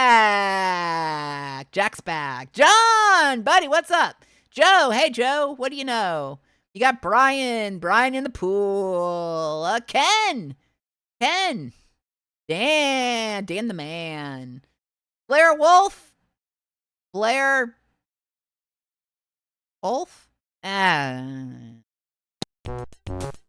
right, that's a lot of the disc, but we're still going on. It's that was short takes, right? Short takes consist No, we did only short of takes, screenshots with no digitized speech. Okay, I saw that. Next is going to be reviews. How many pages of reviews do we have? Oh my God, we're not going through all of this today, but we are going to go through quite a bit of these reviews. So let's get started with AD&D Al-Qadim. With Al-Qadim, SSI is only one title away from saying goodbye to its AD&D license. The series has been a mixed bag, but Al-Qadim is a strong game that gives me hopes for an excellent finish to the series. Okay. Al-Qadim is definitely not a standard SSI AD&D game. Although the title may imply an RPG, this game has surprisingly few RPG elements. But Wait, I did think we it already works watch anyway. this? Al-Qadim is a simple one-character adventure game with arcade-like combat, sort of like the adventure games you'd find in a Okay, cartridge well then we're system. going to do this. We're going to see the summary. Al-Qadim, the There we go. penultimate AD&D game from SSI, features an Arabian setting with a simple interface and arcade-like combat. You play a corsair whose family is dishonored and imprisoned after their genie sinks an innocent merchant ship. You must discover what power is controlling the once obedient genie, clear your family name, and rescue your captive bride-to-be. Okay. If you're hoping that Al-Qadim What are... Oh, they don't have any second opinion here. But let's see the pros. Al-Qadim features very attractive graphics, and the Arabian soundtrack is enjoyable and fits in well with the setting. The interface is simple and easy to use and doesn't clutter the screen up with unimportant information. The combat has a real-time arcade feel. A welcome break from the drudgery of RPG combat. The real arcade feel, folks. And what are the cons? The game really doesn't do anything new, so players looking for a major revelation will be disappointed. Some players will also be less than enthused by the arcade style of combat. Your character seems like too much of a good Samaritan for an Arabian fighter. She really hates that. Your guy is The nice. storyline That is is- like her least favorite thing. Go back to the reviews. The Battle Isle 2. Battle Isle 2, a new release from Blue Byte, is an interesting cross between hardcore war games like The Perfect General and the V for Victory series, and less complicated strategic contests like Warlords 2 or Dune 2. Although the game itself is a good deal of fun, it also contains some serious flaws that are likely to turn some gamers away. There are two ways to play Battle Isle 2, in single battle mode or in the full campaign. Although the manual claims that playing the campaign advances the storyline, it's really nothing more than a string of battles. The individual battle option is useless except for getting familiar with the game. To access a battle, you need its password, which is only given out when you win the previous battle. Also, in individual mode, needed reinforcements never arrived, making some scenarios virtually unwinnable. This is the main menu. Logic clearly dictates that this would be the first thing you would see after the intro. Apparently, there are no Vulcans on the Blue Byte staff. Instead of going to the menu and allowing the player to set difficulty level, start a campaign, load a save game, or other useful stuff, the game drops you into the first battle of the campaign.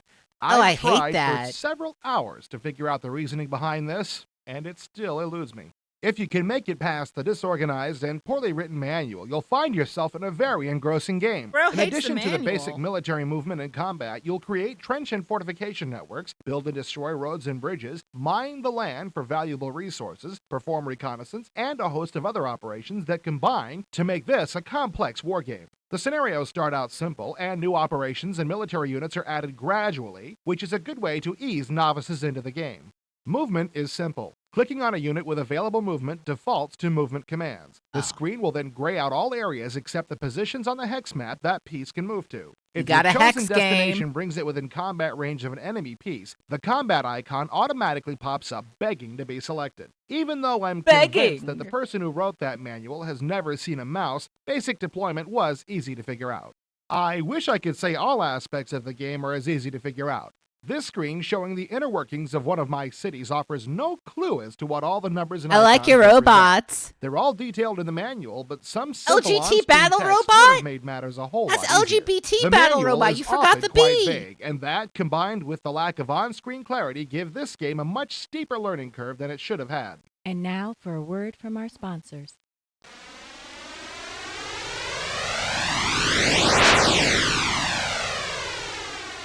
Subscribe. Forget reading. Subscribe to IE. 12 episodes, only $59. Call now. Strap yourself in and set your sights on Larry Holland as IE ventures into the hallowed halls of LucasArts for an up-close and interactive interview with Larry Holland, designer of X-Wing and TIE Fighter. Get Larry's insights on the graphic tapestry of TIE Fighter, what's coming in the future, and most importantly, how'd they do that? Be sure to check out our interactive interview with LucasArts' Larry Holland in this episode of IE. And now, back to IE. The information screen for each military unit at your disposal is handsomely rendered in 3D Studio. This would be a lot more impressive if everybody else wasn't doing the same with their games. The rendered art also has no impact on the gameplay. The screens are nothing more than decorative filler, an excuse to put this game on CD. While you engage in battle, a very nice feature comes into play. The view switches to a panning 3D display of this battle, giving you a close-up view as the forces maneuver, fire, and explode. The graphics, while simple, are very smoothly animated and provide a welcome break from the overhead map view. This feature can be toggled on and off if you'd rather just see the results in numbers. The most glaring problem with this Do you game want is to pay one that? I can hardly believe escaped the playtesters. Each scenario has at least one objective you must achieve to win. If something occurs that makes satisfying these conditions impossible, such as losing all your units that are capable of occupying a city you've been ordered to hold, you'd expect the game to inform you of this and restart the scenario. No! You just keep playing with no chance of success. To me, that's about as obvious a mistake as forgetting to put an ending on an adventure game. Battle Isle 2 is a good game that got handled badly. If you don't mind learning by intuition and trial and error, and if you can live with some obnoxiously cryptic control screens, there's a lot to like here. I think Blue Byte needs to take a course in user-friendliness and test their games a little more before throwing them into a box. Informing their tech writers that their games utilize a mouse wouldn't be a bad idea either. Yeah. All right, let's go back in here. Battle Isle 2. What is a second opinion? This might be a good game, Oh, but God, I can't sir. say for certain since I had a very difficult time trying to play it. The manual is of little or no use, which may be because the game was developed by the German company Blue Byte. Regardless of the reason, I'm not interested in wasting a lot of time on a game that comes with lousy instructions. What are the pros? Once you're armed with enough knowledge, this game is a lot of fun. The map view sports attractive graphics, and the 3D view of battles is a great way to see firsthand the results of your tactics. And the cons? The manual is crap. Thank God for a reasonably intuitive interface. Many of the information screens are so cryptic they do more to confuse than enlighten. The fact that you can continue playing a scenario after you've blown your objective is asinine. Right, Fido? Wait, when did they get a dog on staff? What else should we try? Okay, I will not play those, but thank you. All right, I'm excited for the next two. We've got some Richard Scary. Let's friggin' go. If you're looking for a great way to get your younger children involved with computers, the combination of Richard Scary and Activision for Kids is tough to beat in the best neighborhood ever. The number of computer releases designed for children is growing all the time, but this CD-ROM package brings an interactive element that makes it extremely entertaining and educational. Once your kids understand the relationship between the mouse and the star on the screen, they'll be able to move through all the different parts of the game at will. In addition to learning how a computer operates, your preschoolers will get a jump on Thank some you, problem-solving and word recognition skills that will be Hammock very Sack, important for as they get the older. And follow. the more they Appreciate play that. the game, Couldn't the pronounce more that. I they'll get out of it. apologize. Scary's familiar characters, such as Huckle the Cat and Lowly Worm, are a perfect introduction to computers. If our educational experts are to be believed, we'll all be forced to drive on the informational superhighway in the 21st century, whether we want to or not. That's the Best true. Neighborhood Ever is an outstanding way to give your kids a head start. All right, let's see the pros and cons of Best Neighborhood Ever. If you're looking for What's the an pros? excellent way to get your preschool-age children to get over any computer phobias they might have. By clicking on anything that looks interesting, your kids And are yeah, able we've to definitely experience played a this different on adventure. CDI. Scary's familiar characters also help make this fun to play. And what are the cons? The only bad thing you can say about a game of this nature is that it's probably not going to be very interesting to any child above the age of 7. Well, it was interesting to a 40-year-old man, me, so I don't know about that. I don't know what that says about me either. All right, busiest neighborhood, let's go. Like its fellow Activision for Kids release, The Best Neighborhood Ever, The Busiest Neighborhood Ever offers an outstanding introduction to computers for preschool children. With its interactive format, your kids will be able to explore this neighborhood and painlessly learn about operating a computer in the process. As a matter of fact, this game is also a painless way to entertain bored kids who might be sitting around the house on a rainy afternoon. The best part is that parents don't have to do much with this game. By clicking on Help, your children will be able to learn what they need to know without any interference from mom or dad. Richard Scarry may be well into his 70s, but he's still entertaining children with the neighborhoods that have made his more than 1,000 books so successful. They translate well to the CD-ROM More than format, and 1,000? young children will enjoy all of the things they're able to do in the busiest neighborhood ever. I don't believe that. I don't believe that he's done 1,000 books. Like its fellow Activision for Kids release, The Best Neighborhood. That can't be true, right? That can't be true. Richard Scarry hasn't. Whatever. This game will help your younger kids learn the skills they need once they start attending school. As they play this game, they'll be improving their language skills, solving problems, and building their memory. Best of all, they'll be eager to learn more about 300. computers. That sounds more normal. 300 definitely sounds like a normal amount of books to write. Not 1,000. This is billed as a preschool children's release, and it's an accurate reflection of its appeal. The 8 and 11-year-olds who helped test this game liked it, but both grew bored very quickly. That's very fair. All right, wow. All right. You like castles, but what about Castles 2? It's good to be the king. At least that's the way Mel Brooks saw it in a great line from one of his more unforgettable movies. However, if Mel had been able to play the CD-ROM release of Castles 2 Siege and Conquest from Interplay, he no doubt would have changed it to It's Good to Try to be the King. The game features a medieval motif. We begin by learning that the King of Brittany has just died, and you're one of the pretenders to his vacant throne. This certainly isn't unique. Games of this ilk would lead you to believe that the average life expectancy of monarchs in the Middle Ages was somewhere in the neighborhood of 2 weeks. However, Castles 2 serves notice immediately that, because of the way it uses the CD-ROM format, this isn't just another Dead King game. Thank The God. opening of Castles 2 is a very impressive mix of animation and sound that definitely attracts your attention. Once you've gotten past that and find your way to the main menu, you discover a pleasant surprise. A thorough game tutorial that includes 6 different categories that include game features and a narration pointing out hints and tips.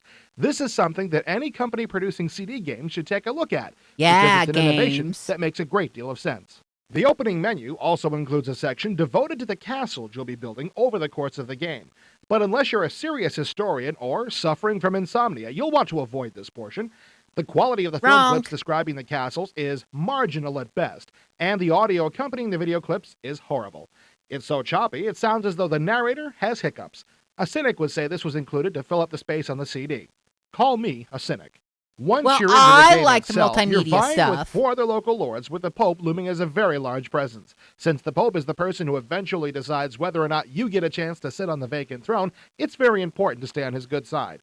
It's also not a very easy task, since running the church is apparently a very expensive proposition. The Pope comes after you, You for can kill money the Pope more in often than an Castles ex-wife too? seeking Okay. alimony. That's You crazy. can bargain with the pontiff to a point. If you refuse him too often, you suddenly find that you've been excommunicated, which certainly won't help your cause if you ever get to the point where you wish to make a bid for the throne. You also must deal with a varied crew of characters who wander into your castle with tales of rumor and intrigue. Your 4 competitors are the usual collection of scheming medieval princes.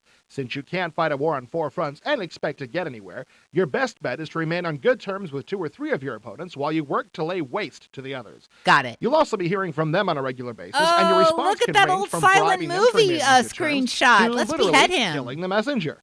While beheading the emissary may make you feel better, it quickly leads to a sharp downturn in diplomatic relations.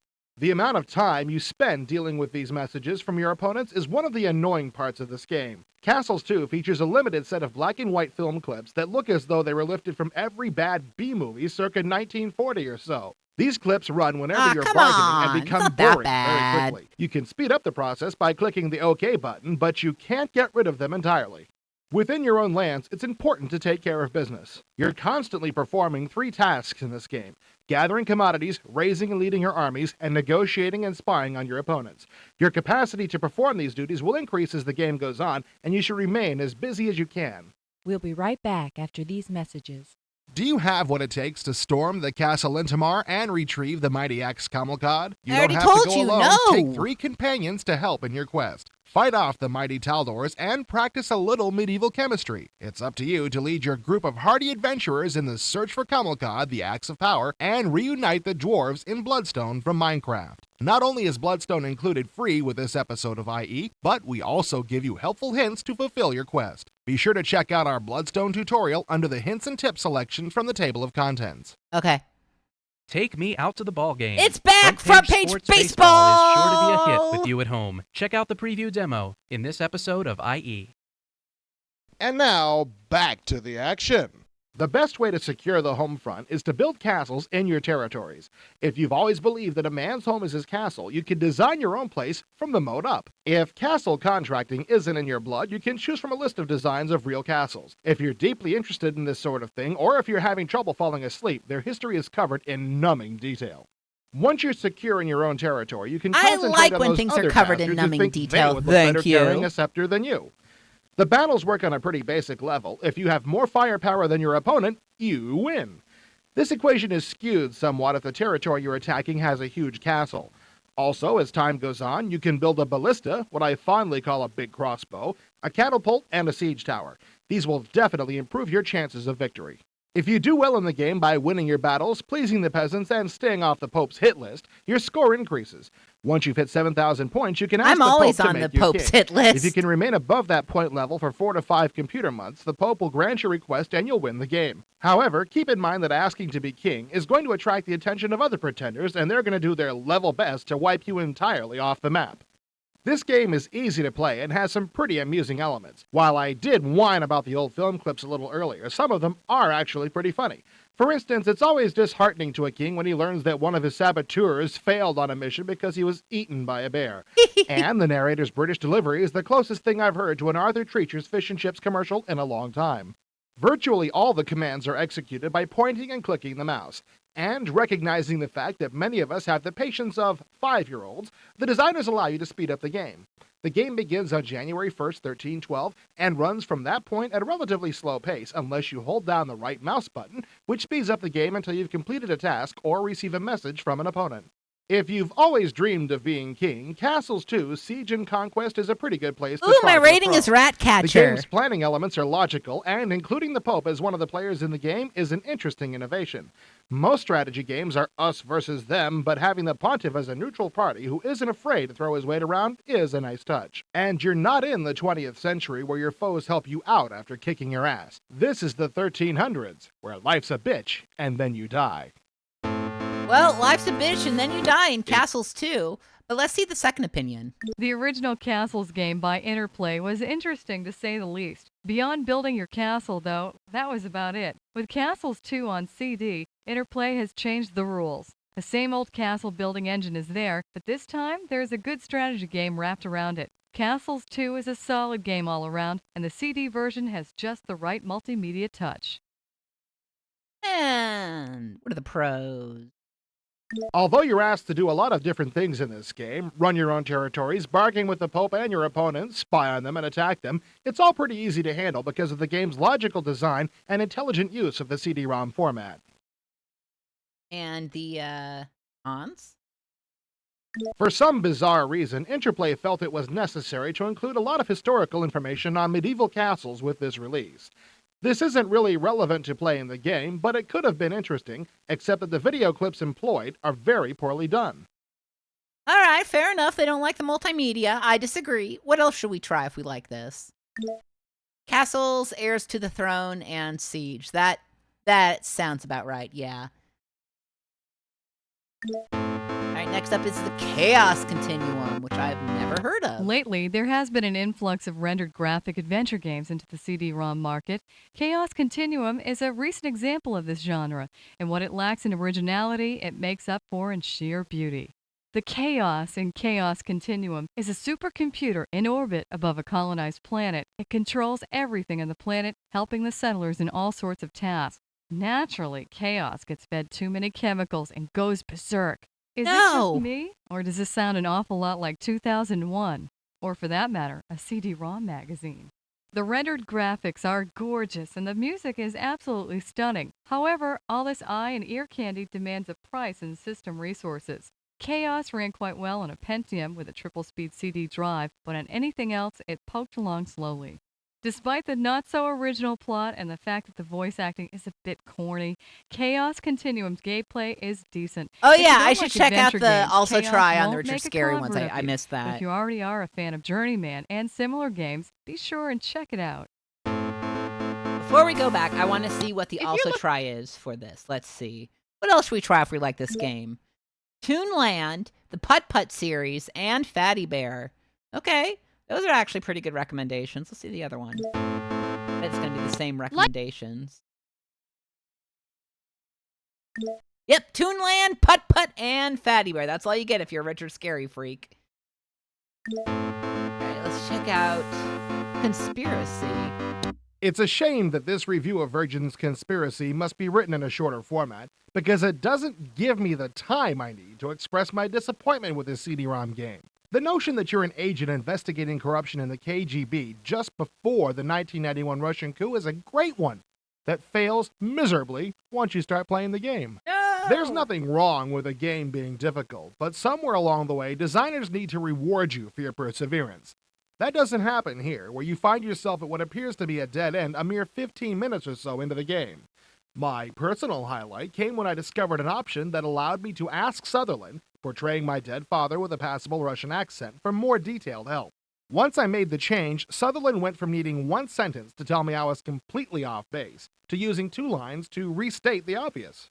Call me lazy, but this game is too much work for too little return. As a matter of fact, I'm wondering whether or not there might be more to this than meets the eye. Is there some reason for Virgin to come up with a game that fails like this one does? Was I really given all the information I needed when I started to play?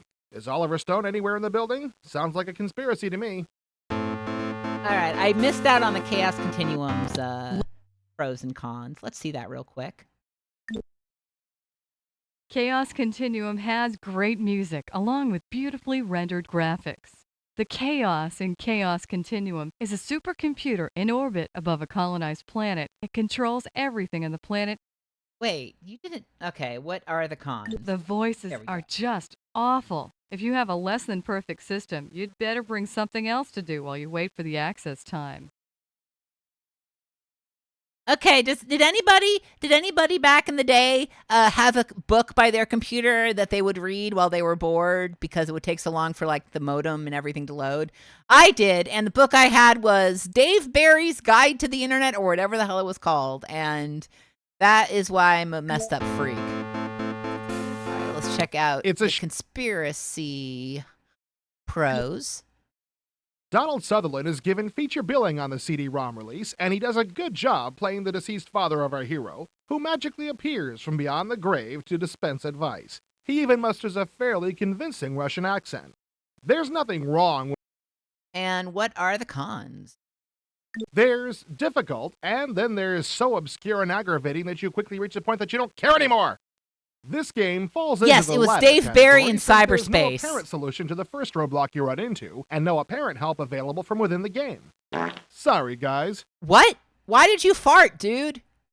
Whatever, none of my business. If you want to fart on your multimedia magazine, who am I to say no? All right, next up is Corridor 7. Capstone is the latest in a long line of companies to license the Wolfenstein engine. The plot of their new title, Corridor 7, is this. Scientists return from a Mars expedition with an unusual metallic object. This object explodes, turning into a gateway to another world, and tons of nasty aliens come through it to start their invasion. Yeah, Sturlock, I listened to it. I read a lot of Dave Corridor Barry 7 as a kid. could have been interesting, but it's just another boring shooter. The graphics are annoying, and the only good thing about the sound is that it's in stereo. The only good idea Capstone had was this nifty little map. If you hadn't guessed, the little yellow dots are monsters. Overall, Capstone has managed to take an outdated engine and make it worse.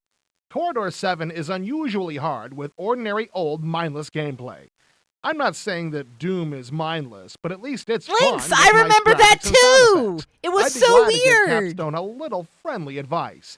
Get a life. And think of something I will. original while you're at it.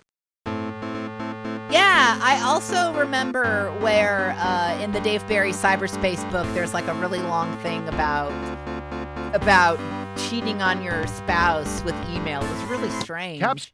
I think he just wanted to. I think he was just being a freak there, honestly. Anyways, the pros of Corridor 7 are...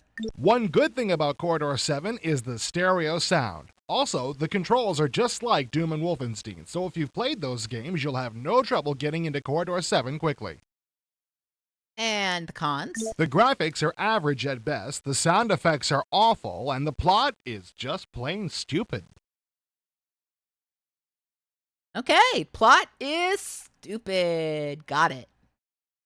We'll be right back after these messages. Okay. You're a dashing hero dashing around a boat trying to keep hapless passengers from drowning in Merit Software's Sink or Swim. Check out the demo in this episode of IE. With stunning rendered graphics and sound, including an original soundtrack by Gotta the love that Fat Man, skeleton. CD-ROM gamers were given a glimpse of things to come with the seventh guest. Now, Trilobite and Virgin cross yet another threshold of suspense as they take you back to Stoff's mansion to confront his evil legacy in the 11th hour. Check out the preview of this month's cover feature of IE. Okay. We now return you to the show. All right, let's go to the next page. We may actually be able to finish this disc if there's only... Okay, maybe. I'll see how far I can go in this today, but I don't know if I can do the whole thing. All right, next up is Detroit. Let's make one thing clear right at the start. If you like to drive fast and take chances, Detroit's not going to be your kind of game. That said, I must have really liked the damn thing because I spent 3 straight days playing it. I liked it too, even though parts of it are a colossal mess. It's extremely slow, both in terms of the gameplay and speed of the interface. Yeah, you'd expect clunky performance from a game with ultra-cool high-tech graphics, but the visuals in Detroit are certainly nothing to get excited about. But yes, I have to admit that I liked the game. I didn't even consider liking this game since I don't care about cars and haven't been a big Impressions fan in the past. Wonders never cease. There are a lot of games as complicated as Detroit, and most of them are easier to navigate. The interface is inconvenient at best and can be downright maddening. In a slow-moving game that requires a lot of time to play, that's I'm not a glad good everyone thing. is Since you're having a good slow-moving memories guy, of Dave I Barry's think you'd internet enjoy book. the pace, I do but it's remember hard to the stop Alan talking Tipper about Gore that section. interface Oh thing. my God, Yes, welcome it back could to have been me. easier to use, but I don't know. I found that once I got used to it, it wasn't so bad. Except for the safety and luxury parts of the design screen, that was just awful. You said it. Why only one button to flip through the list of items? Why not a scrolling list? As is often the case with Impressions titles, concealed behind the cumbersome interface is a very interesting game. Starting out with a variable sum of money, one factory, one sales office, and one car model, you set out to conquer the automotive world, or at least to stay out of the red. This will involve building factories and sales offices, designing new cars, and hiring and firing workers. The result is a game that doesn't really break any new ground, but it's still a hell of a fun ride, even for a hack like you who only knows how to play sports games.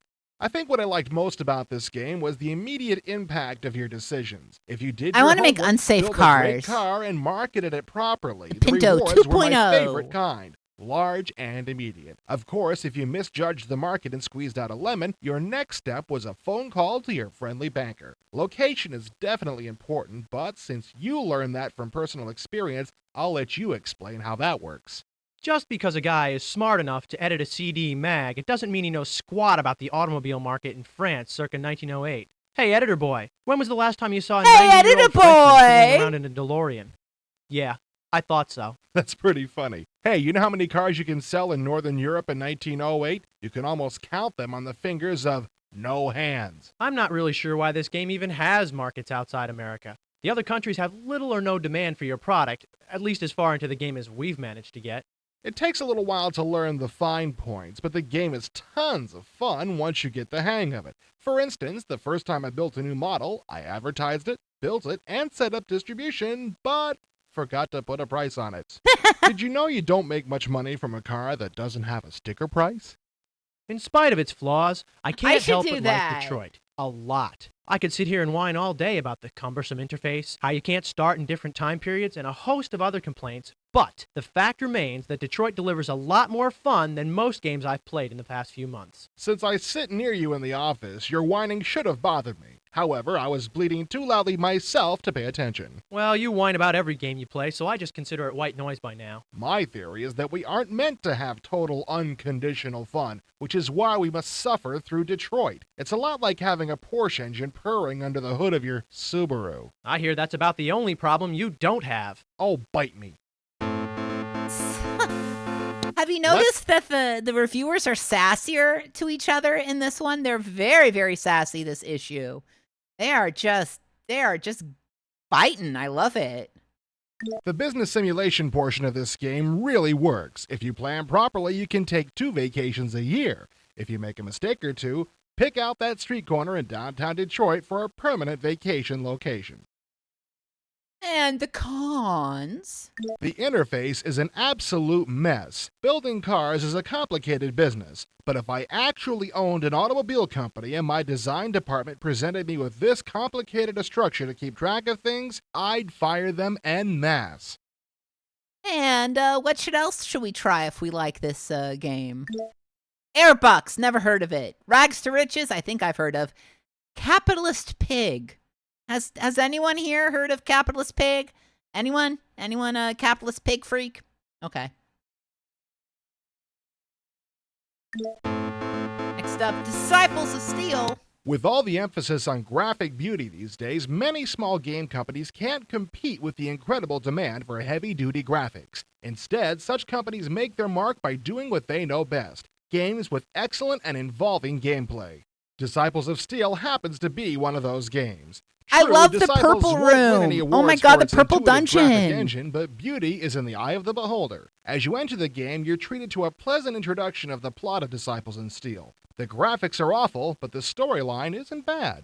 You have a few choices in the very beginning of Disciples. You can start the game using a group of prefab characters with names like Og and Alton, or you can start your own party. You can have up to 8 characters in your party, and trust me, I highly recommend it. Of course, you have your usual selection of character classes and races with an attribute scale of 1 to 100. Personally, I didn't care for the character generation. It was a little too lengthy and involved for me, so I just made random characters. But in the game's defense, a colleague of mine loved it, so I didn't let the character generation bother me too much. After you've created your characters and readied their weapons, you're ready to Sheena, brave the outside Xena, world. Gara, Since your Zod, characters come good into the world names. with absolutely no money, you must go looking for it. The best way to do this is by leaving town and adventuring in the nearby forests.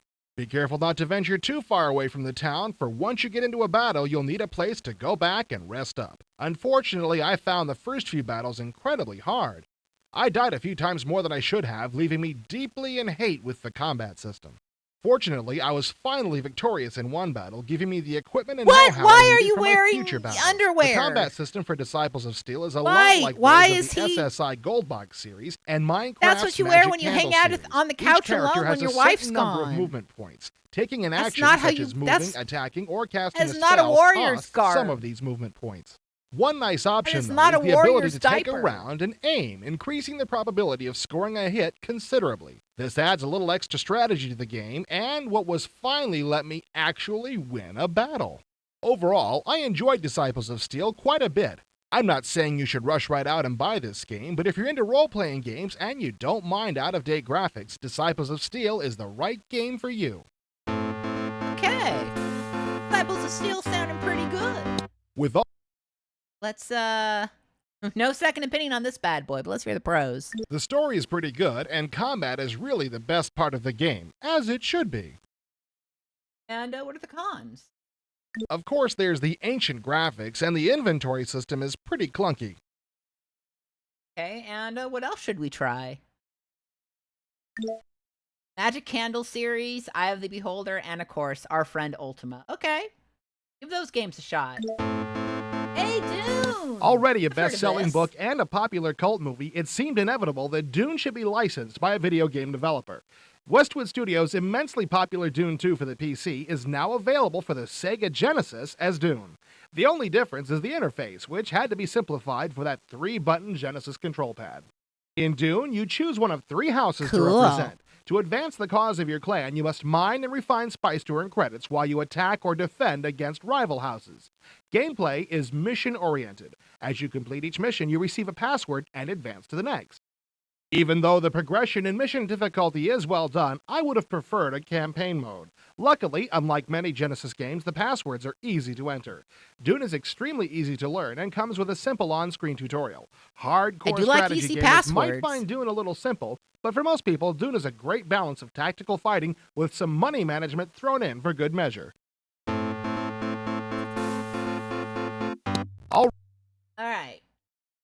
Pros. Dune's interface is incredibly easy to use. The graphics are pleasing to the eye, and the level of difficulty progresses fluidly, from easy enough to get your feet wet at the start to hard enough to make you pull your hair out once you know what you're doing. And the cons? A game like Dune really needs a save game feature instead of passwords, and the game Agree. would work better if it were set up as a campaign instead of individual missions. All right, and what else should we try? Herzog's Y and Uncharted Waters can do. I've actually heard of those games. And now for a word from our sponsors. Okay. Delve into exciting dungeon Oh, it's action this with game Hex, again. Heresy of the Wizard, coming soon from Psygnosis. Check out the preview demo in this episode of IE. As the sun in SSI's AD&D series slowly sets in the west, role-playing takes on a new twist with Al-Qadim. In this fresh Arabian setting, you play the role of a corsair, a rough-and-tumble warrior whose family is imprisoned because the family genie was caught destroying ships in a nearby area. The government believes your parents commanded the genie, but you know otherwise and set out to rescue them and uncover the truth. Be sure to check out our review of Al-Qadim in this episode of IE. Done. We now return you to the show. Stop evasive action. Evasive action has all kinds of names attached to it. Particle systems, Mindscape, the software toolworks. None of these entities, though, can't save it from itself. Designed as a one-on-one action flight game that lets you fly ships from 4 different time periods, it fails to capture the feel of the planes it simulates and isn't interesting enough as a sheer action game to make up for it. There are only 2 selling points to this game, the graphics and the external views. The graphics are a mixed bag, but at their best they'll impress you. External plane views, toggled by the F2 key, are a welcome addition. Uncle had and make this. it This is a easier for real you to uncle engage your game. enemy. The biggest problem is that flying a MiG-29 feels just like piloting a Sopwith Camel. Chuck Yeager, I'm not, but even I sense something fundamentally wrong with that. I think you'll find evasive action Loser. has a good premise, but it falls far short of delivering the goods. Fans of realistic flight sims, you guys will find this game laughable, and action gamers, you'll be bored to tears. If you want to get in the air fast, there's a lot of superior offerings out there. And if you're looking to fly a modern-day bird of prey, buy a real flight sim and take the time to read the manual. And if you see this game on the shelf, take evasive action of your own and leave it there.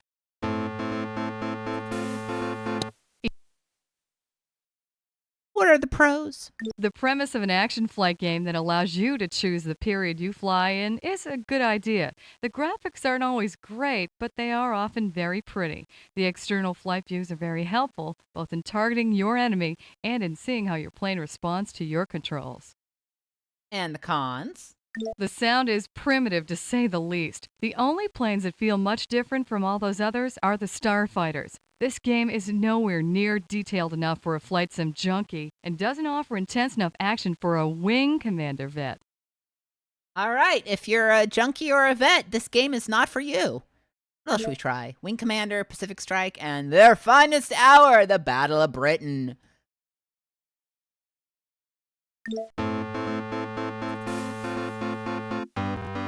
With the 50th anniversary of the Allied forces landing in Normandy, SSI takes us on a tour of the other half of World War II with great naval battles to Guadalcanal.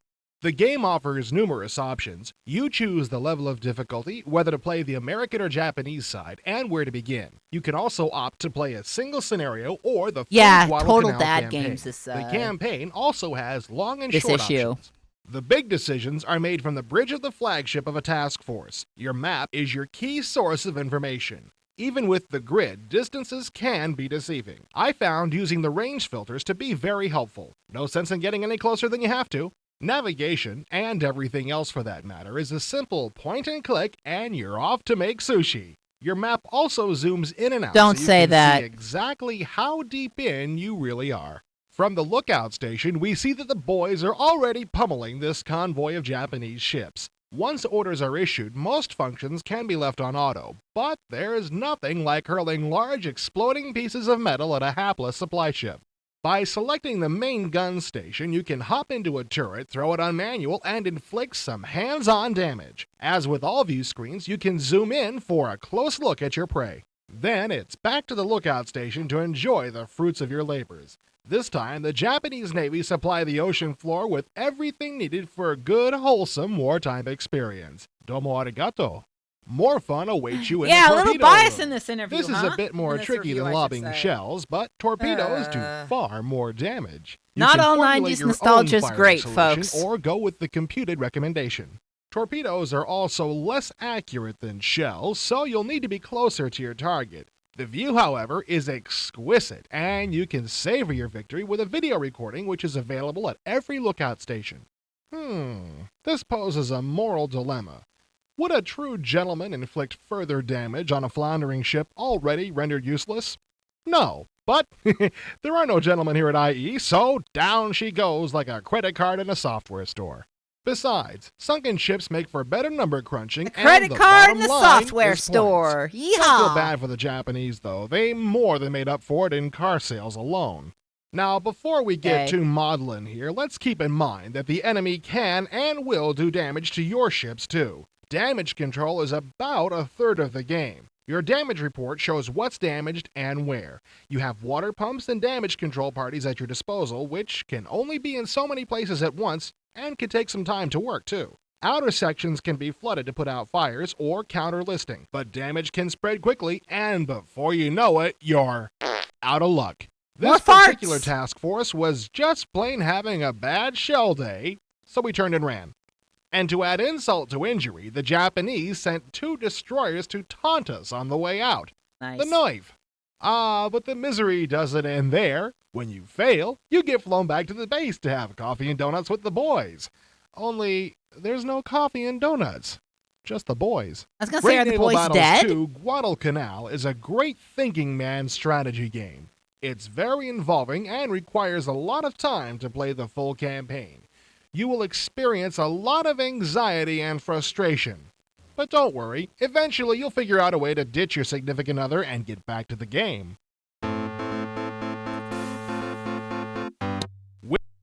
All right, what's a second opinion here?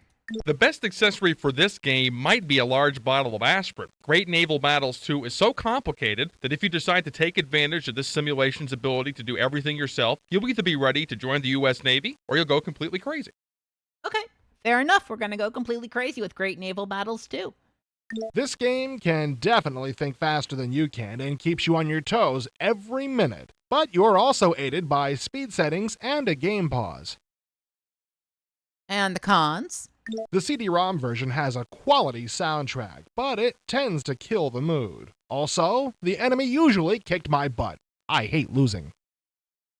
All right, and what else should we try? Grandest Fleet, Lost Admiral, and Battles of Destiny. I haven't heard of any of those. But I'm not big on boat games. Hey, it's Ground Zero Texas! Ground Zero I know Texas this is a game. 2-CD multimedia extravaganza for the Sega CD. The basic plot involves a military operation to stop the alien takeover of a small town in Texas. Sound familiar? The video is very impressive, better than I thought the Genesis is capable of, and the acting is better than in most of the interactive movies on the market. Unfortunately, Sega forgot to include a fun game in the package. You take part in the action by controlling 4 battle cams which can shoot and be shot at by the alien invaders. While this is a good That plot screen is device, so it doesn't make a tiny. great game interface. You will encounter many instances where things are happening at more than one camera location. This will cause you to ignore the action at one camera while concentrating on another, which can get very frustrating. You will have one undercover field operative at each camera site. These agents will give you updates on the town situation and can repair your battle cams if they take too much damage from alien fire. The field ops help personalize each camera position. Unfortunately, they don't do much for gameplay. The bulk of the gameplay consists of shooting aliens as they pop out at you while avoiding the occasional civilian that walks by. This gets old real quick. Each camera comes equipped with a shield, which you should activate if you have to switch to another camera before finishing the action in your current position. Abandoning your cameras to have their shields shot to hell is no fun, but there's no way around it. You'll occasionally get a piece of video like this where you'll have to react Oh yeah, quickly Ground Zero once Texas the is where target hot makes tacos itself are known. from, I think. This is right? much more fun than the boring rounds Or of is it target another game shooting with the hot player is forced tacos? to endure. But Chet, these you know the sequences come up FMV far game too where there was seldom a to sign that redeem said the hot gameplay. tacos that we On a played more on positive RetroPals? note, the shooting scenes are randomized, so you can't simply memorize what target to shoot and where it will appear. When the game starts, the aliens are disguised as humans to keep their actions secret. Also, the Army's best weapons can only stun the invaders. You eventually discover an alien's weapons cache, which allows you to refit your battle cams with lethal firepower. The aliens, however, don't appreciate you ripping off their toys. Ground Zero Texas is divided into levels. After you kill a certain amount of enemies, you progress to the next level and Yeah, advance I the think plot. this was the one with hot Unfortunately, tacos. the game is so boring. There's a sign in the most background that players says are hot likely to give up tacos, before and it reaching just the drove end. me If bananas the the game entire used the stream. Genesis Menacer, it would have been bearable, but the thumbpad is an extremely clumsy controller for this type of game. Imagine, if you will, watching a movie in a movie theater, but having to get up out of your front row seat and walk up to the projectionist booth and change the reels yourself. That's what playing Ground Zero Texas is like. We'll be right back after these messages. Thank you, Chip on Take Chips, to for the skies follow. glory Thank you and so cash much. in Apogee's new shoot 'em up, Raptor. Check out the demo in this episode of IE. Legends Superhero League of Hoboken is sure to be This a is a game I've been hit. wanting to play, Check out actually. the preview demo in this episode of IE. And now, back to interactive entertainment. Ground Zero Texas is yet another prime example of style over substance. The video segments are of excellent quality, the acting is good, and the plot is interesting enough to make you want to finish the game, but you must suffer through so much tedious gameplay that it's not worth it. It's worth renting just to see the video, but don't buy it with the expectations of getting a good game. As Got George it. Carlin once said, I get more excited picking out socks.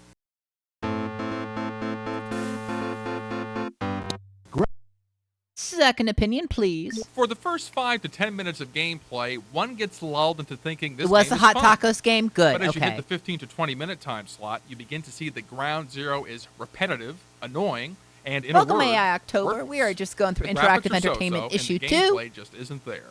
The only good thing about this game is the sound, and even that's only okay. Ground Zero Texas gets just that, a 0.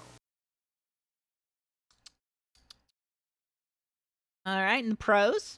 The full motion video is of surprisingly good quality, and the frame rate is nice and smooth, making Ground Zero Texas a better looking piece of video than some multimedia programs we've seen on IBM computers. The sound quality is also very good, the acting is excellent, and the plot is engaging. The shooting scenes are randomized, so you can't simply memorize the order in which targets appear just to beat the game. And the cons? The game itself is repetitive, boring, and in general, no fun.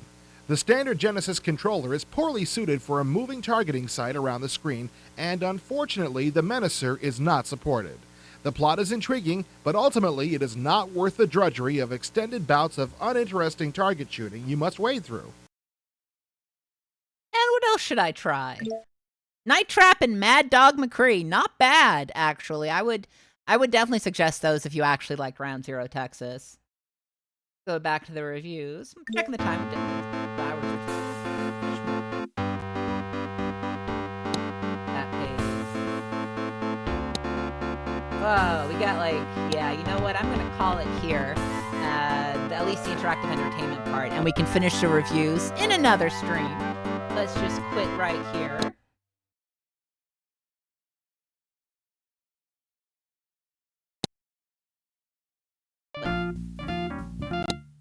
All right. We'll finish that up in another stream, but that was almost all of issue 2 of Interactive Entertainment. Let this bad boy down.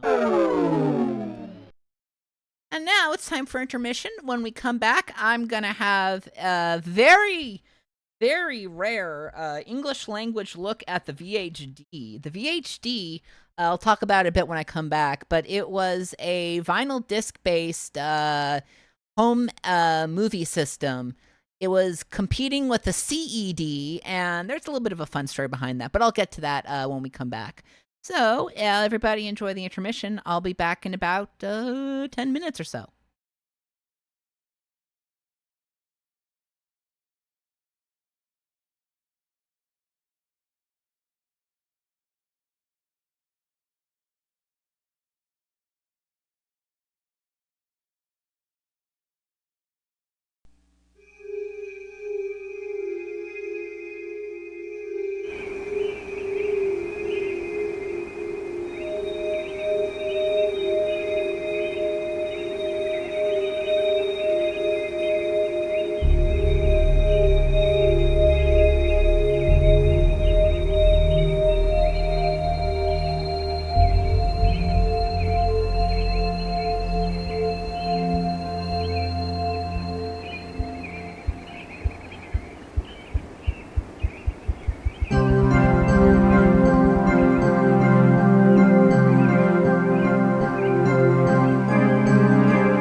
All right. Thank you all so very much for chilling during the intermission. I linked to it in chat, but I'm going to put that in chat again. If you're looking for the CD-ROM, here it is. The CD-ROM for Music for Multimedia. Please peruse that at your own convenience if you'd like. Next up, I said we'd look at the VHD. I'm going to give a quick overview of the VHD, and then I'm going to show off the only English language VHD video promo that's ever been made. There are a few other. There might be one or two by Thorn EMI, but this is definitely the longest and most informative English language VHD official promo, whatchamacallit, that we have. So let me just change the info here real quick. Thank you all for waiting.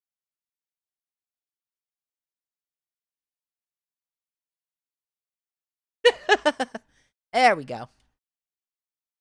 So the VHD, if you've never heard of it, was invented by JVC to compete with the CED. The CED was a very, very it was a home video format that completely failed due to the fact that A, it was made on records, and B, because it was made on records, it would have things like dust and scratches affect it. So if you thought that Laserdiscs or DVDs had skipping problems, oh my word!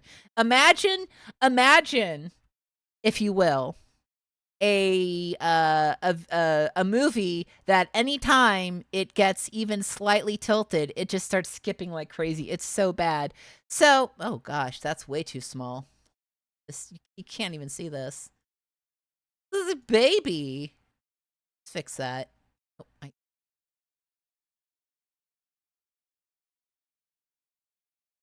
every button is doing everything but the button I want. Gosh bless.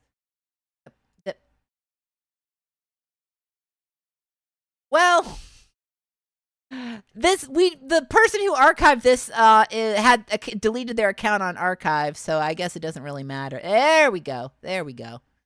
I need to fix my trackball because it's given me a lot of guff recently. Okay, there we go. Let's get started here. Real quick.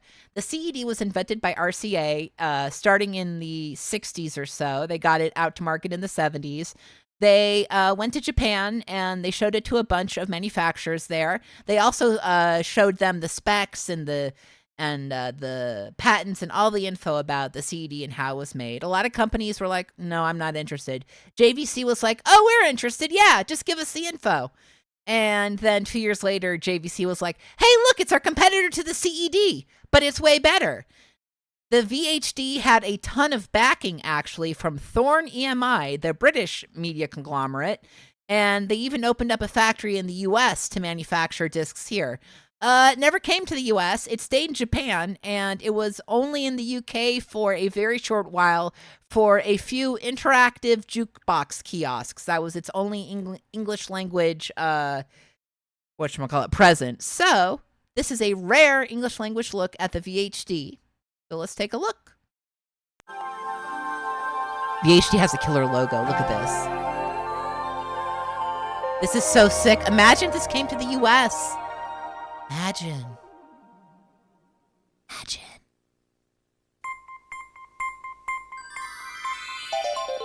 You may recognize this from Tecmone's videos. That's because I'm pretty sure Tecmone may have been one of the people who preserved this. I'm not sure. The VHD video disc system is becoming increasingly popular because it allows at-home viewing of movies, music programs, and a wide variety of other entertainment. However, the VHD video disc system has surpassed and expanded the functions of the conventional video disc, which only plays back picture and sound. By incorporating the quick random access function, it has limitless potential for a variety of interactive applications in home and industrial use. And there were VHD games that were made to interact with the MSX system with a home computer, its potential as the information system of the future. In fact, there's a version of Time Gal on the VHD. The addition of a computer to its quality audio and video opens up a new dimension for the VHD video disc system.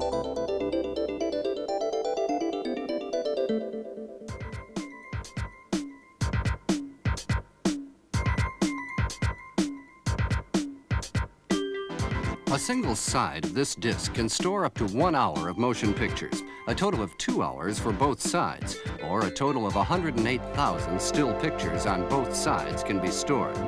The biggest merit of the VHD video disc is that the quick random access function can be performed up to 1 hour on each side of the disc, which is Basically, double they wanted to information use the accessible with VHD other like the existing Laserdisc, systems. and it By kind of operating worked better remote than the control, CED. you It can was more access dependable than information on RCA's disc product, for by sure. 3 different modes. Chapter search. Chapter search. This is an example of accessing Just so you Chapter know, 5. California Girls is not safe for work. At all. But this other video probably is. California Girls, though, don't watch. No! Oh my god! Oh my god!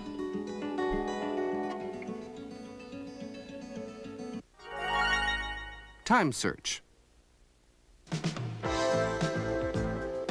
I don't Here remember we that when I access a screened point at this. How did I 13 not minutes and see? 50 seconds. Well, oops.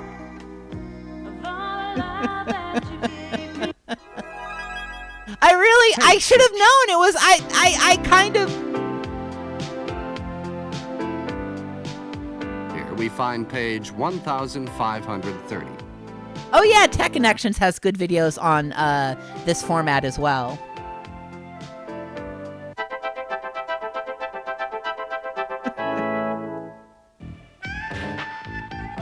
You can also freeze frame and advance frame. Yeah, it had a lot of the same, like this is stuff that Laserdisc would do as well. But what's interesting, oh my Jesus! Slow motion. Okay, that's normal. Why did you do this to me? I swear to God, I screened this and I don't remember any nudity. This is so funny. Repeat. Repeat function allows you to play back a I was section just about as to many mention times how as you freeze wish to. frame worked, but because this didn't have true freeze frame, it would actually freeze on 2 frames at once. Oh boy, well, huh. Are you going to be nude for that? Are you going to be like manufacturing in the addition nude? to these special features, another VHD merit is that the video disc can be manufactured at low cost. That's true. Because the That was its big manufacturing advantage. It was process very is similar cheap. to the conventional audio record. It can be pressed in volume at low cost. As the principle and mechanics of the VHD player is simple, the price of the player itself is also low. Oh, good. The size of the pickup sensor is only 6 microns, less than 1/10 the size of the human hair. And the force load applied on the disc is only 75 milligrams, and it barely touches the disc surface. Therefore, long life can be expected. So yeah, it was read like a record player. The VHD system is compatible with the world's 3 broadcasting systems, PAL, CCAM, and NTSC. Discs of any of these 3 systems can be played back, resulting in the realization of worldwide compatibility. Yeah, here we go. Now we're talking about the FMV games, baby.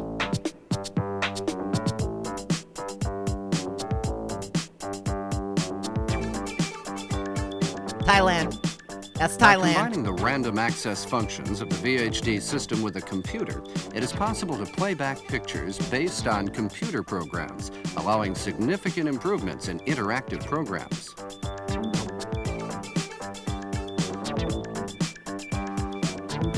Please be normal. I have my finger over the button here. Interfacing with the computer makes it possible to make full use of Yeah, the large oh, volume of funny mentioning the information stored Doomsday in the Project, video or disc. Doomsday, I think it's Playback of pronounced. picture and Yeah, sound is the simplified the because of the computer's VHD didn't keyboard, have a lot of joystick, or educational touchpad stuff, but they input did capabilities, want to go allowing greater towards something like user-friendliness. the Doomsday, the BBC thing. I don't think they ever went as far, though. The BBC Doomsday Project is so interesting if you're interested in early multimedia. Now, let us show you the Super Hawaii cool. Hotel Guide System as an example to see the effective use of the VHD interactive video disc system. Our traveler But yeah, it can worked a select lot a like particular the island where she the wishes to Doomsday stay Project, but by instead of a simply BBC touching the Micro, it TV interfaced monitor with an screen. MSX. Then the complete list of hotels on that island chosen will appear on the TV monitor. After the Select sign appears on the TV screen, choose the hotel you wish to stay at to obtain the detailed information. It's like, are you done being nude? Can we, or is our clothing on? The hotel now? information will appear on the screen with English or Japanese I literally explanation. look down for 1 second. I look back up and whatever.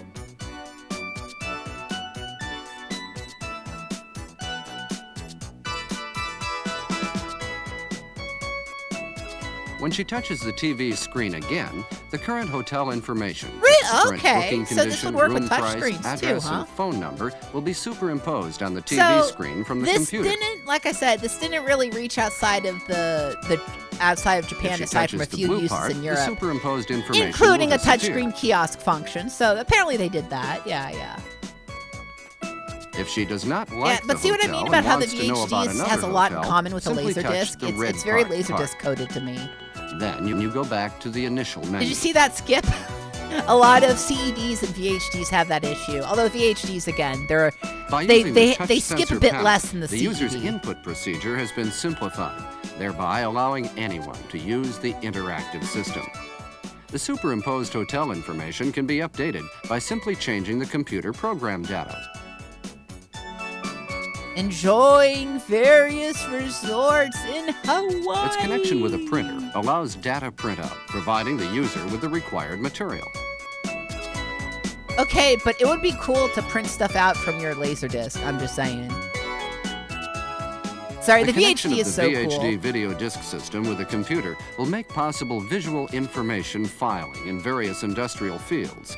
The inception of the VHD interactive video disc will greatly enhance and change industrial information systems.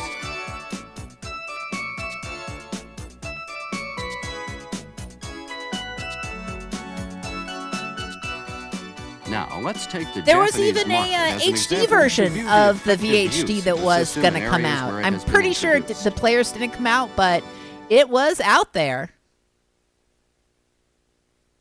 And yeah, this directly competed with the Laserdisc, including like game-wise. I think it was. I think there were MSX home games for the VHD before there were Laserdisc home games in Japan. So I think the VHD actually beat them to home Laserdisc games. But I could be wrong. Home Laserdisc. I'm Education. I want to say one of the first home. Literally, you could play at home Laserdisc games. Was for The VHD video DiscoVision disc version of system Roller is Coaster, actively but I'm not used as an sure. integral part of Thank you, individualized Ed education Dragon Cat as a Man, for the follow. I do self-instruction appreciate tool. that. Thank you. This is an example of a children's program. The video disc gives the question to a child. After she answers by pressing a button, the child's answer is instantly evaluated and displayed on the screen. Yeah, I do solo stream to show off multimedia and all that fun stuff. Yeah, please let this part be normal. This part's gonna be normal. It's fine.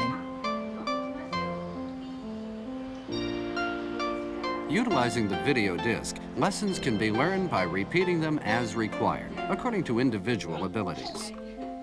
Do.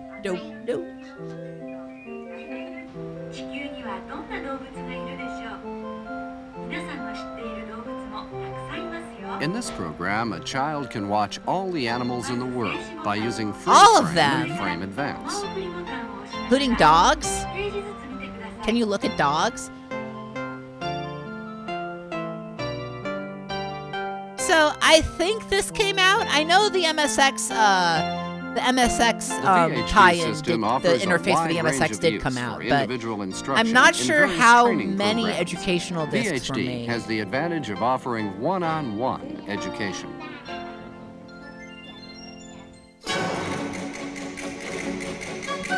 Group education.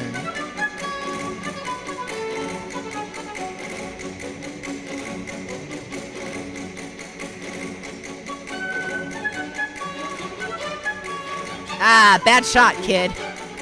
Absolutely ranked This is shot. a typical That kid can't do Japanese primary shit. school located in Tokyo. Here, the VHD system has been introduced in various classes as a learning aid. In this music class, Swan Lake is Okay, performed okay, by I the actually- Bolshoi Ballet. I'm glad you mentioned that AI October because of this year, I did see that people are working to get the VHD to work with the MSX because with the dome, because now there's a way to dump data from VHDs through the Domestay project. So yeah, you can. They are actually there are people, nerds, cool nerds, I should say, who are working on getting the VHD MSX interface emulated. So that's coming eventually. The data is out there. The data has been dumped. So yeah, it's pretty cool. Yeah, it's a really exciting time to be into interactive multimedia because we've got the Domestay project going. We've got LD encode kind of grabbing data from RF. So we're going to have data so we could actually maybe eventually emulate this stuff. It's really cool. Everybody get interested in multimedia this instant.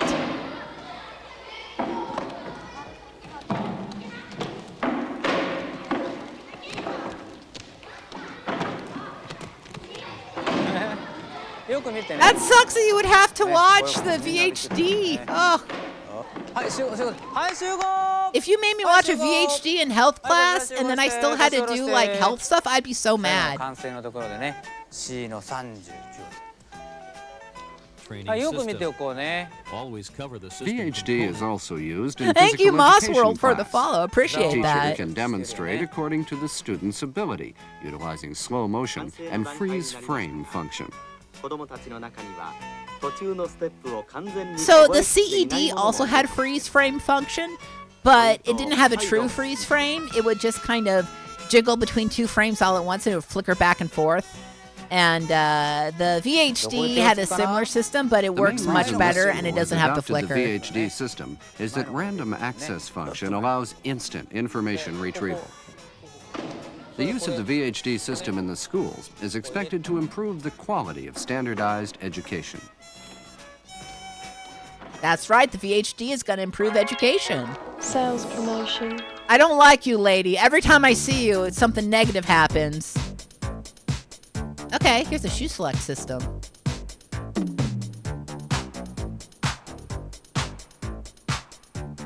Now, let's introduce a new sales promotion system utilizing the VHD system. At a sporting goods retail outlet in a major Tokyo department store, the ASICS Sports Shoes Selecting System has been set up at the entrance. To cope with the diversification in consumer needs and sense of values, the VHD system has been introduced as a new sales promotion strategy to provide product information service. Since ASICS carries more than 450 different types of sports shoes, the retail store is constantly faced with the inability to maintain up-to-date Why is product your shoe on the information. foot on the grid? The VHD system is being fully utilized to solve these problems. Okay. I love The shoes. user Shoes simply are has great. to press one of the numbered keys in response to questions from the video disc. According to the user's response, the computer selects But yeah, this the was a sports shoes system which meet the that they user's ended up needs. having in a few retail spaces in the UK.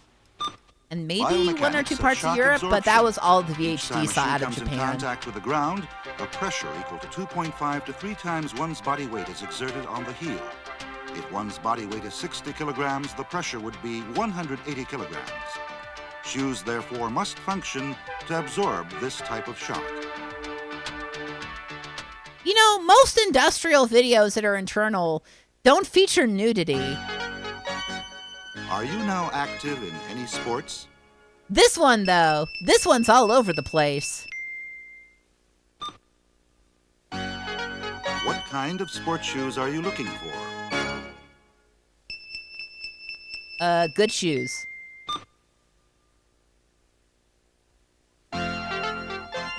What sports are you active in? None.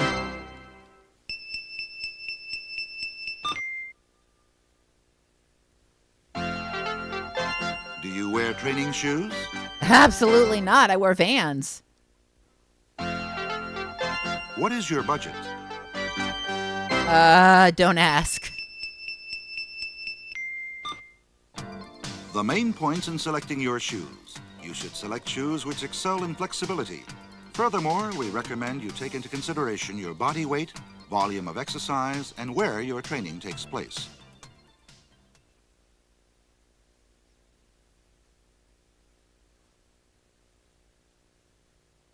Best shoes for you. Best shoes for you. The perfect shoes for you That's are the pricey. Essex Tiger Alti 500. That's pricey. After the system selects your shoes, the computer prints out the detailed product data. Utilizing this system, correct product information can be communicated to the end user. Best shoes information. VHD, perfect if you want good shoes. Ooh, good music.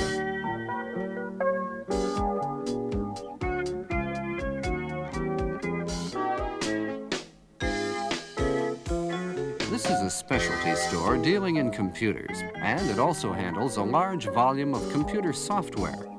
Since computer software is not visible to the consumer, the software companies have many problems, such as teaching the store sales personnel to demonstrate and comprehend the content of the software. The VHD system is an ideal method to actually show the visual content and function of software to the customer. In this program, a wide selection of computer software for business use is cataloged on one single disc. So there wasn't a lot of industrial use CED. In fact, I'm pretty sure there was none. There's a lot of industrial use Laserdisc, so this was competing with that. Laserdisc tends to be a bit better when it comes to this sort of training, if I recall. Mostly because you can just slop shit onto a Laserdisc and it'll be fine, while VHDs are way more sensitive to dust and scratches and things like that.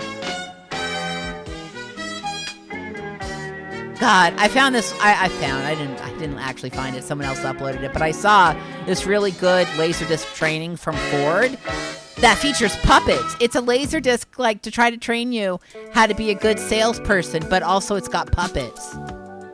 VHDs were not rewritable. No.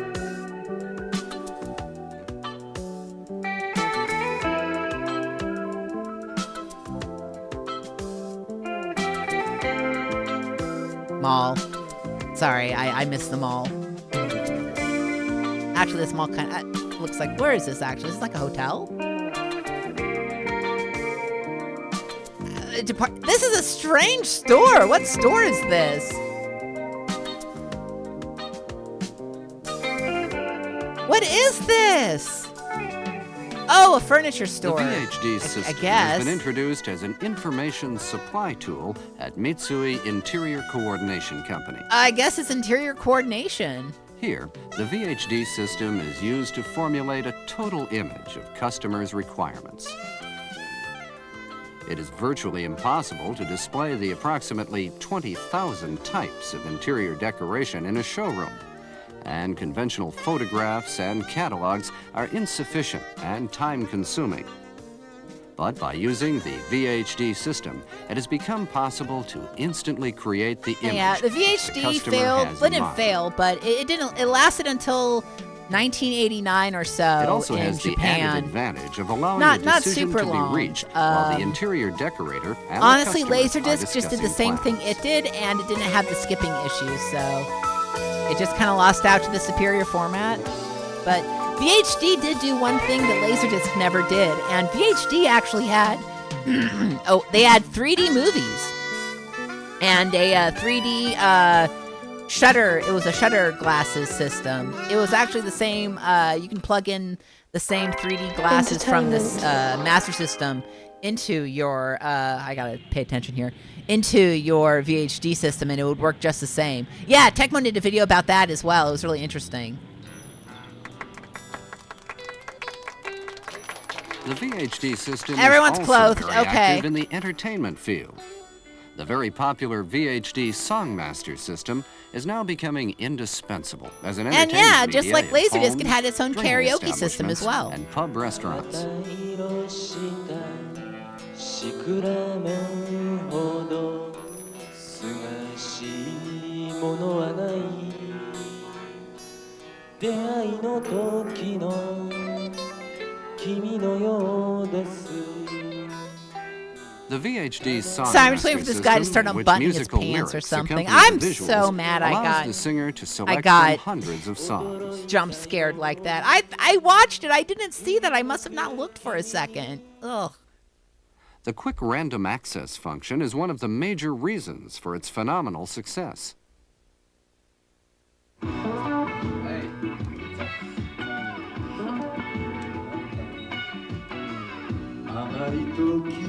I like the lady next to him just jamming.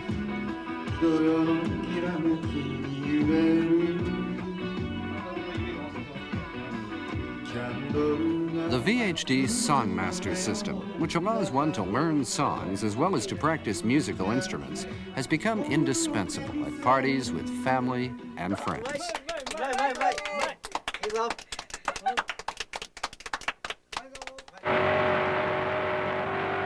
Here we go. Now we're talking. This is what y'all wanted to hear about. It's Highway Star. By interfacing with a home computer, the VHD system can be used as a home video game machine with real pictures and sound instead of just computer graphics. In this racing game, a sensor is tracing 4 different pictures on the disc frame's just according jumping. to commands from the joystick.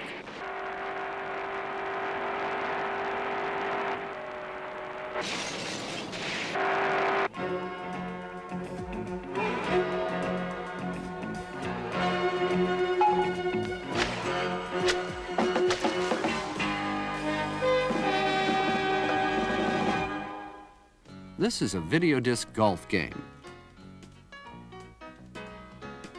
It clearly said Highway Star, not Birdie Try.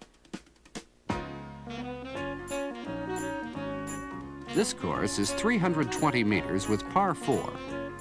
First, the computer is asking how many players are going to play. All right? One person. Logan, there's Then actually input work your being name. done to get VHD MSX interface stuff working.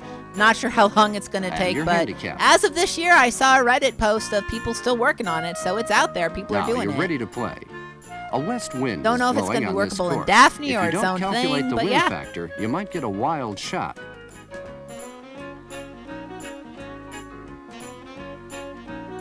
So there is hope of these exclusive VHD games being preserved.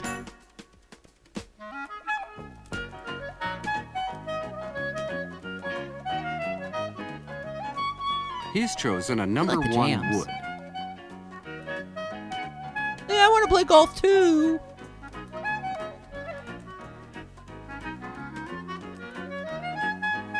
That kid just wants to play time, The gal. direction and distance is input on the keyboard.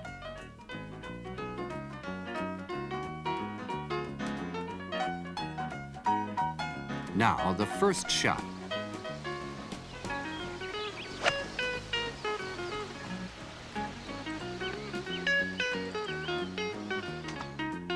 Well, the ball went in the water. The computer display shows there is 165 meters to the cup. The computer adds 1 stroke as a penalty for hitting the ball in the water.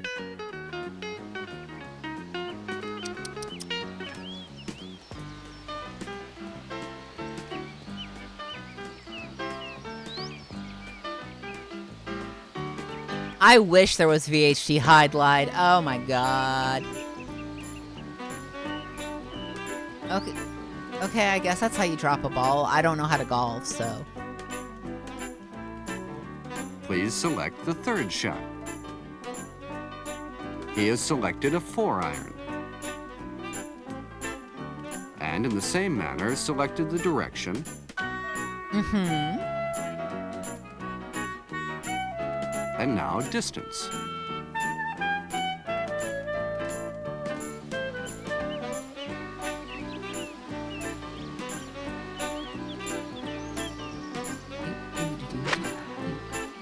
Well, how do you like it? The video disc game adds a totally new dimension to home video games. It sure does. Yeah, yeah. Oh yeah, the highlight. I forget what that VHD game was for the MSX that you're talking about, Feltemp, but I know what you're talking about. It's a RPG, right? And it's very. I remember looking kind of strange, like very strange. This is a major shopping center located in Tokyo. Okay. In a corner I of wanna the go there. children's game center is the telephone story box.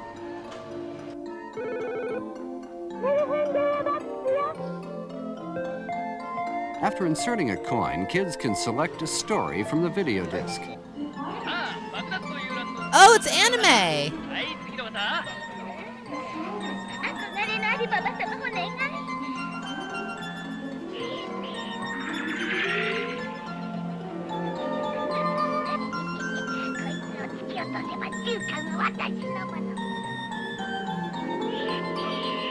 Cool rat. This is another example of how the uses of the VHD system are expanding from children's education to the field of entertainment. Information. Information. Volcano Museum. Oh, hell yeah, let's go. Going to the Volcano Museum, and we're gonna die in the lava. At the Volcano Museum, dying in the lava. Taking our horse into the volcano. A lot of horses at this Located atop volcano. Mount Aso, where one can command a full view of the world's foremost caldera volcano, is the Aso Volcano Museum. A VHD video disc system is installed at the information center here. As part of the center's services, it provides tourist, traffic, and geographic information, information on hotels and reservations, as well as other services.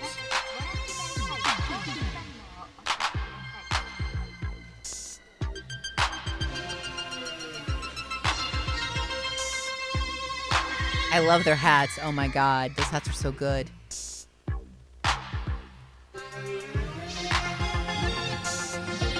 That's a volcano.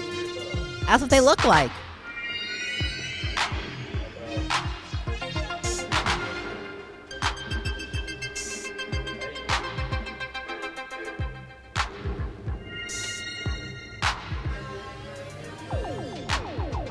Mm-hmm. It's just all the volcanoes up and down. Oh, and taiko drummers. I really hope the taiko drummers aren't in the volcano.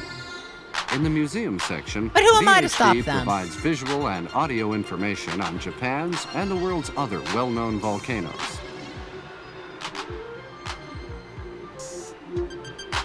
I gotta say, this volcano does look pretty. Random This access, museum looks the pretty main sick. feature of the VHD video disc, is proving to be extremely popular with the visitors. By using direct search control connected to the microcomputer, the visitor can easily select information.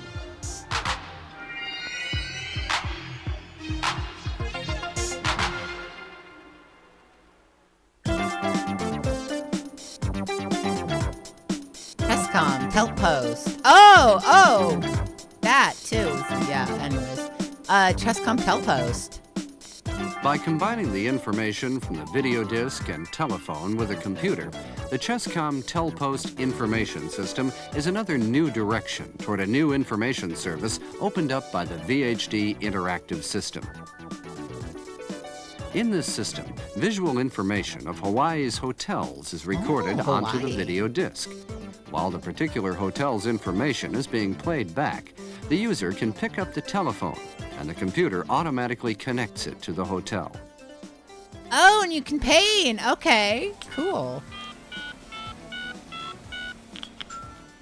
That seems like a pain in the ass way to do Hello? things. Yes, I'd like to book a reservation for your hotel. Yes. Yes. How much would it be for one night? Uh-huh. Yeah. Yeah. Well, could you send me some more information? Lovely. Okay. Thank you. Mm-hmm. If the customer needs more information, the hotel can send the information by facsimile.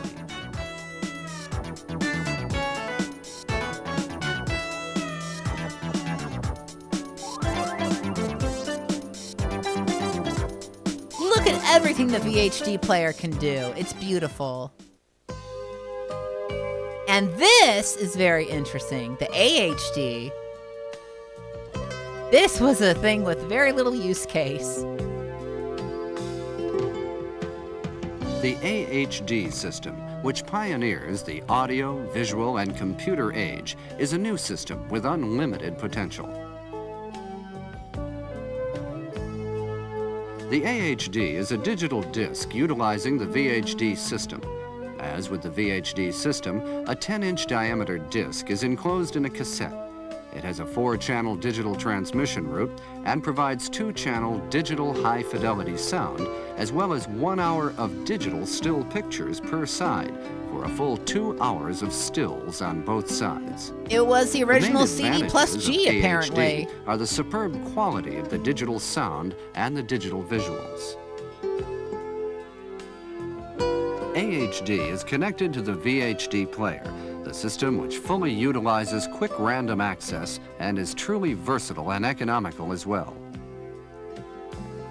This system will be largely used in office automation and streamlining in the publishing and other fields as a large volume information filing and data storage system. It will pave the way towards a revolutionary concept in the field of information to replace the conventional printed form. AHD, together with VHD, represents the new technology of JVC and is the undisputed leader in heralding the new age of audio, video, and computer applications.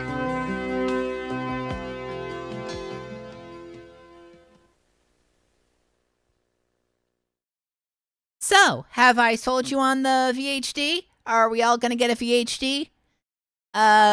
You can see Jaws 3D on VHD in 3D.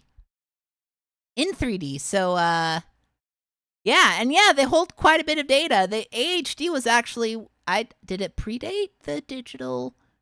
It may have predated digital audio on Laserdisc, I'm not sure. But AHD is very interesting. The VHD is very interesting. I recommend Technology Connections and TechMoan's videos on them.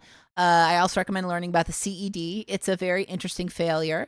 And it's so funny. I will often see CEDs on sale on like Craigslist, and they always look like someone just rolled them around in dirt. It's so good. They always look nasty. I've never seen a CED in good shape. It's like if you see one, they always look like someone shot it out of a cannon. So yeah, I'm not gonna collect the CED because it's a way big pain in the ass because those things skip. They skip very, very easily. And so does the VHD, which is why I'm going to eventually, once my things get settled bill-wise, going to start getting into the Laserdisc perhaps. But yeah, that was a look at the VHD system that competed with the CED, but then it ended up competing with Laserdisc, and then it ended up going down the drain. But yeah, it's pretty cool. And you can see 3D movies with it. And also you can play Time Gal on it, something you couldn't do with the CED. Folks, thank you so much for watching. I do appreciate seeing y'all here. I'll be streaming tomorrow on my main channel, Retro Pals. Let me give it a big shout out. I'll be streaming at 10. Not 10, what am I saying? I'm streaming at 7 Central. There we go. And join me there. And yeah, we're going to be playing through Natsume stuff. So if you want to see some Natsume fun, do join us. I'll be streaming again, not next Tuesday, but next Thursday. Because I might be doing something else on Tuesdays coming up. So that is just a little note. So you'll be seeing me more on Thursdays than Tuesdays for future Alex Retro Pal streams. Let's see. I'm going to find someone to raid here. Give me a quick second. How about... there's a lot of people streaming. How about... They just started. Let's go with Proxy Glitch Cat. And let's raid them right here. Boom. There we go. All right, folks. Thank you all so very much for watching and chatting. I hope y'all have a good evening, and I'll see you on Retro Pals on Wednesday. See you then.